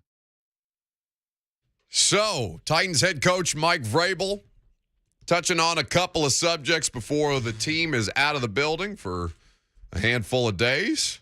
Speaking of which, I heard it's turning into the Lucas Panzica show later in the week because it's time for my bye week as well. Early this year. You excited? Yeah, it's good you hand me the keys for Bama week. Just get out of the way. Yeah, just go do your thing. That's great. You guys have me Monday, well, today and Tuesday, and then I'm also taking a little bit of vacation time, but don't worry. You're in fairly competent hands, I suppose, but especially if it's UT Bama week. I can't think of anybody better to do the show without me than the guy who's actively trying to do it without me anyway. Lucas will get you covered. So a couple of different things that Mike Vrabel had to say. First and foremost, can we talk about this play on the goal line on second down where they drop not just Jeff Simmons in coverage, because I think it gives people an aneurysm when they did that with Harold and Bud. They do it with Weaver and Autry.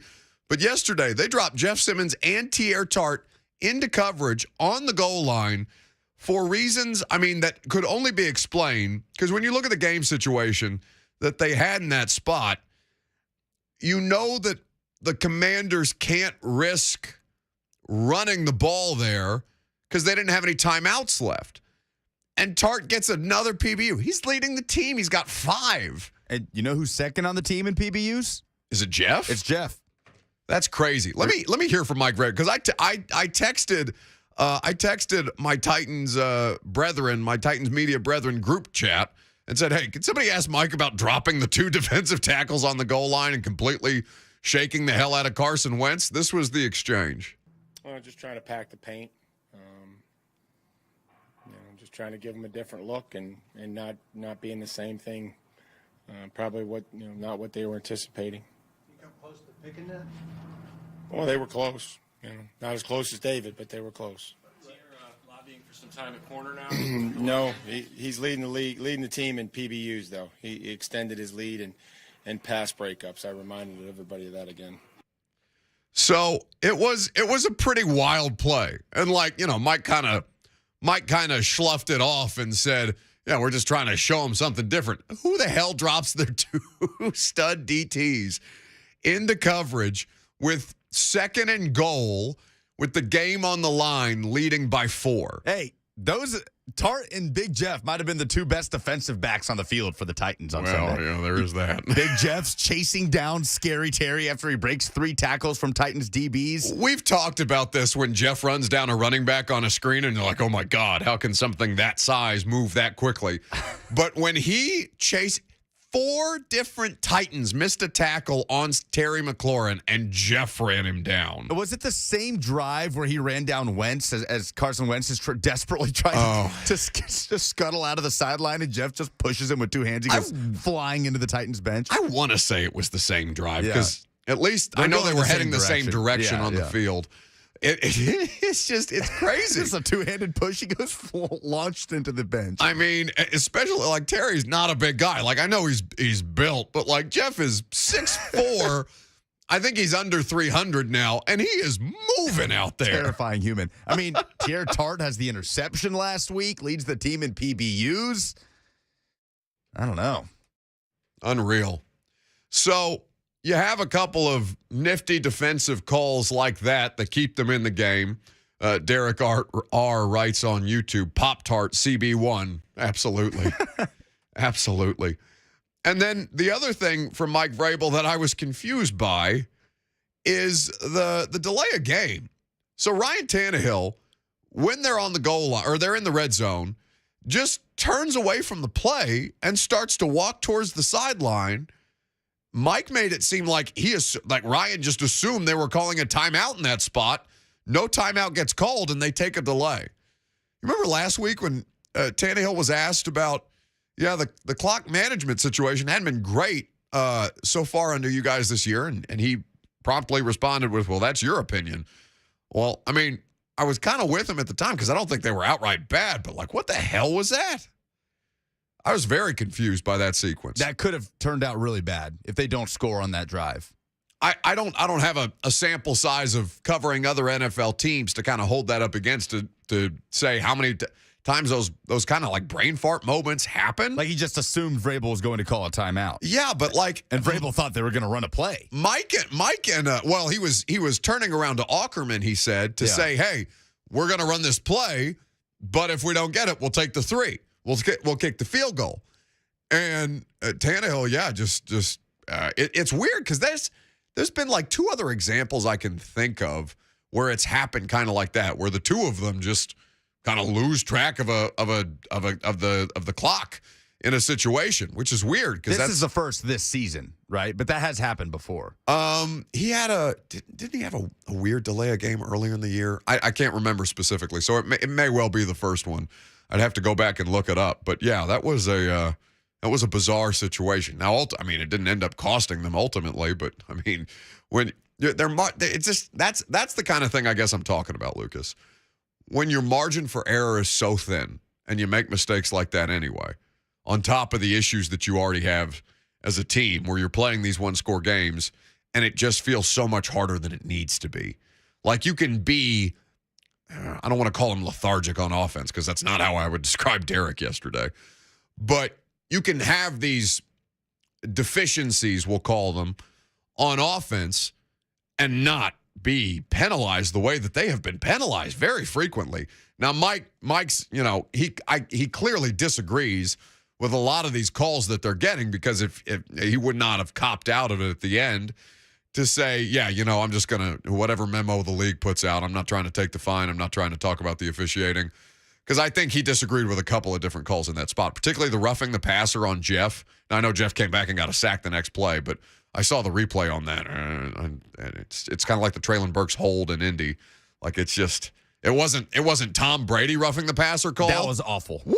Now, Jeff, when you look at the letter of the law and what they say about making contact with the head or neck area of the quarterback, I feel like Jeff did that enough to where an official will be prompted to throw the flag. Like, say whatever you want, but that is the rule. That you make contact with his helmet in any way, that's roughing the passer. You know who threw the Brady flag? Oh, it was Boger. Arthur Smith, apoplectic. Apoplectic is such a great word. I mean, he couldn't fathom. I saw a screenshot of him like arms crossed, like holding his hands over his mouth, like trying to stifle a scream. Couldn't believe it.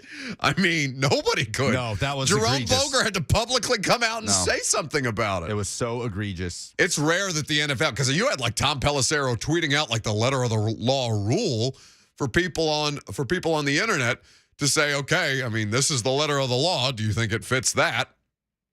It was a bit of a scandal yesterday, and Brady's response, I don't throw the flags.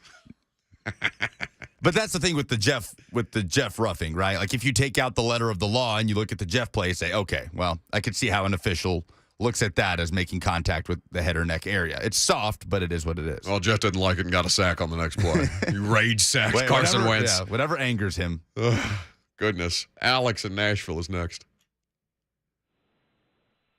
Hey, Alex. Nope. No, he's not. Alex said absolutely not. How about Slickhead in Clarksville? Let's get ready to rumble. Limousine riding, jet plane flying. To beat a man, you gotta beat the man. Woo! Bryce Young, I want you playing. I want everybody healthy for Alabama when Tennessee beats Alabama. You smell that, Lucas? Smell that, Buck? Do you smell? Ah! What the Rocky Top is cooking? Bucket. Mic drop. Oh, the pauses were so unsettling. I was letting it sit out there. He waited 47 minutes to do that. I don't even know what to do with the rest. That was like 3 different wrestler impressions in the middle of one. I don't think that was our guy that has been coming in, because the guy who's been doing it has been doing one specific wrestler every time. Andrew on YouTube says, how drunk are some of these folks at noon Central Time? You know, I assume that the only people that listen to the radio from 10 to 1 are either drinking heavily, retired, or, you know, work third shift. Like, so it's not normal for most people in the middle of their workday. So I assume if you're calling a sports talk radio show between 10 and 1, you got a little time. A little time on your hands. The uncomfortable pause before. Do you smell that, Lucas? Do you smell that, Buck? It was great. Honestly, I think the pause was the best part. Yep. Other than him trying to burst my eardrum. Gonna be a fun week. Okay. It's been a good day for calls. So we'll go ahead and say last call for calls. We'll wrap up the show. We'll do some polls. We'll get you out of here and over to Blaine and Mickey on a Monday. I'm Buck Rising. It's 104.5 The Zone.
All right.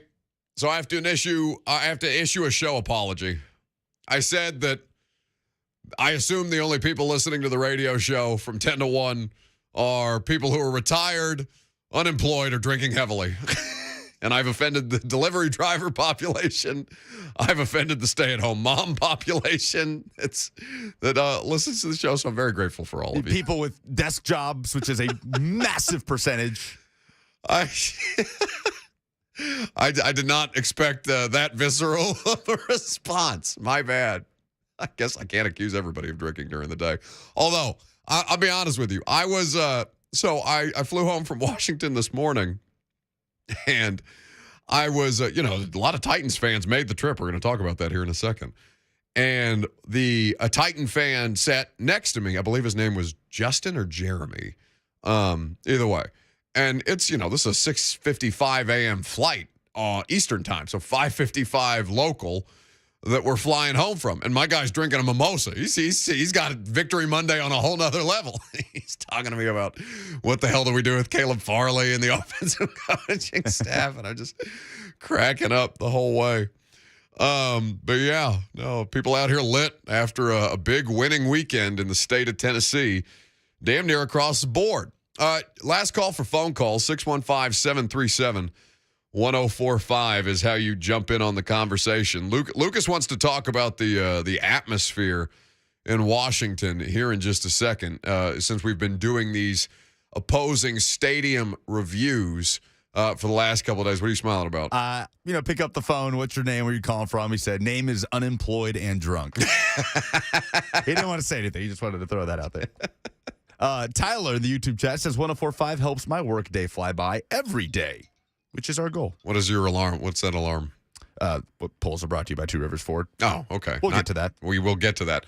So what did you want to touch on with the situation? Oh, Lebowski's quick to remind me that the best adult dating site out here working the chat too. Yes, the porn spam. It returns. Been relentless. Too long. Yeah, they really are aggressive. They're really trying to tell you about the best adult dating website out there in the YouTube chat. Anyway, what do you want to touch on from the Washington environment? We did this after Buffalo. We did this after Indianapolis.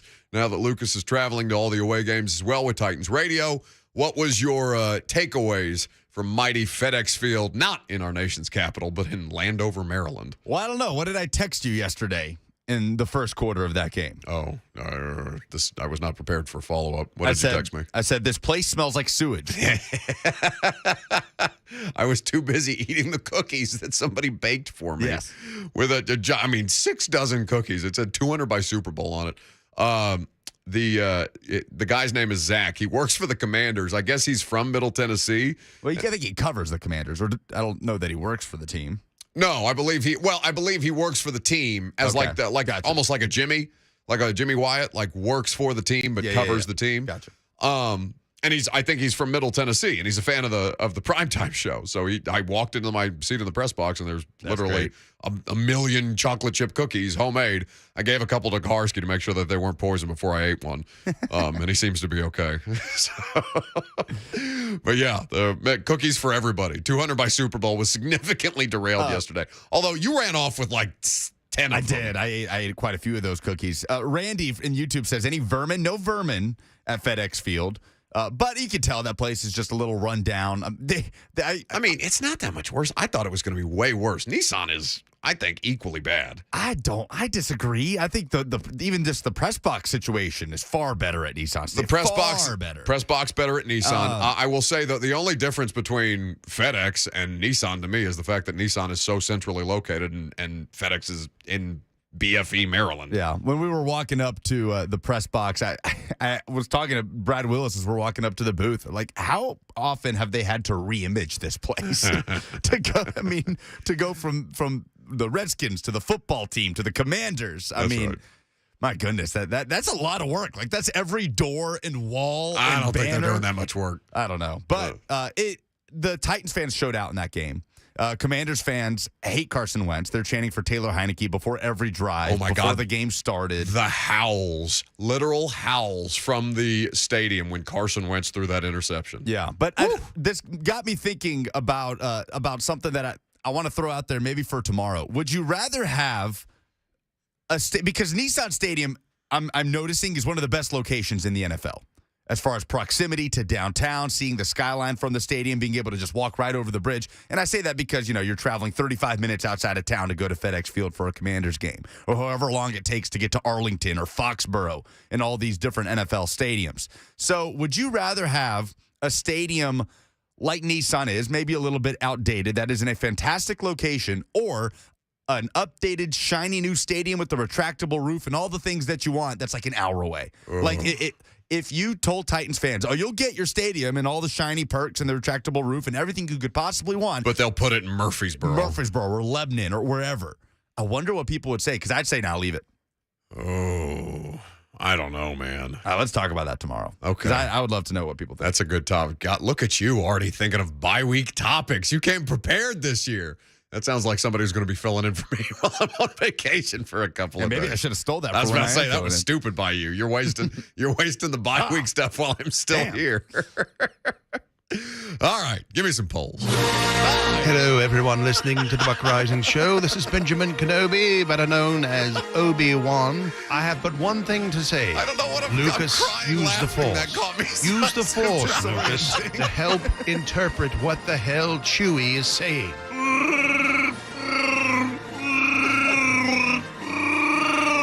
Oh, scrap that rubbish. Lucas, I am not your father. I repeat, I am not your father, nor am I Buck's father. I was once a Jedi Knight, and what I'm trying to say is, Lucas, it's time to update the final poll results here on the Buck Rising Show. Do it now. I'm crying, laughing. It's really just jumps all over you. It makes me so happy every time.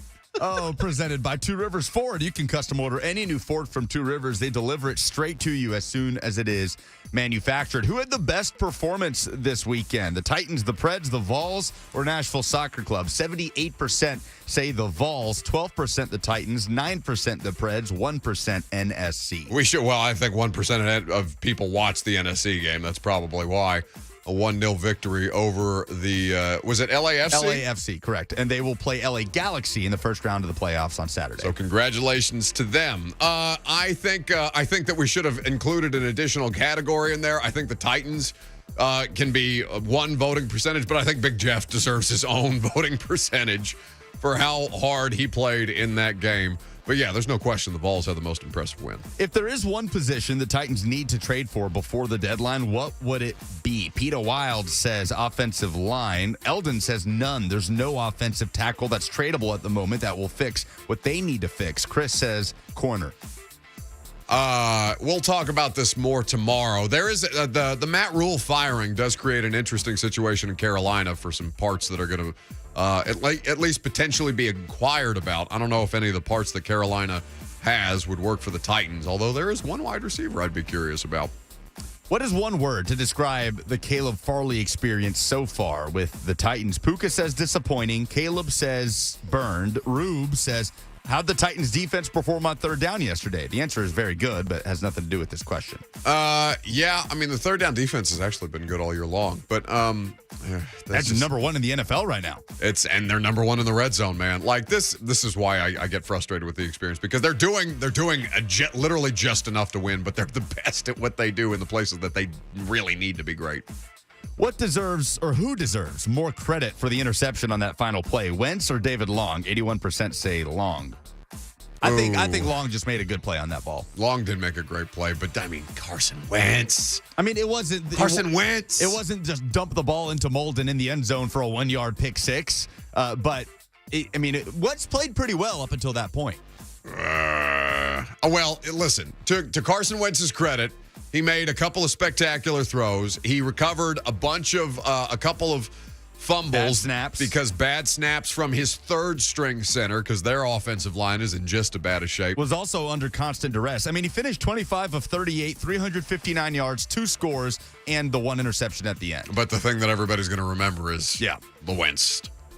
What was the most impressive aspect of Tennessee's win at LSU? Corn from a Jar says closing out the win without taking their foot off the gas. Eric says getting to a quick start, never let LSU get a glimmer of hope. Rick loved the surrender Cobras before halftime. And Eldon says taking 9 minutes off the clock in the fourth quarter to ice the game away. That is probably the most underrated aspect of this game. It's the most uncharacteristic and underrated aspect of that game, because that's the thing that I like.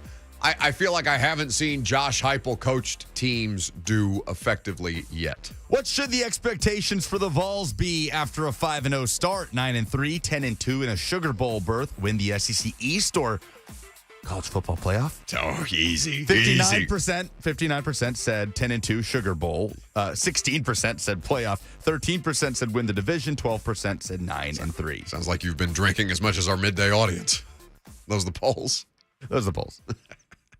That's the show. That was fun. If you missed any of it, check out the podcast. All 3 hours available. Blaine and Mickey got you covered next.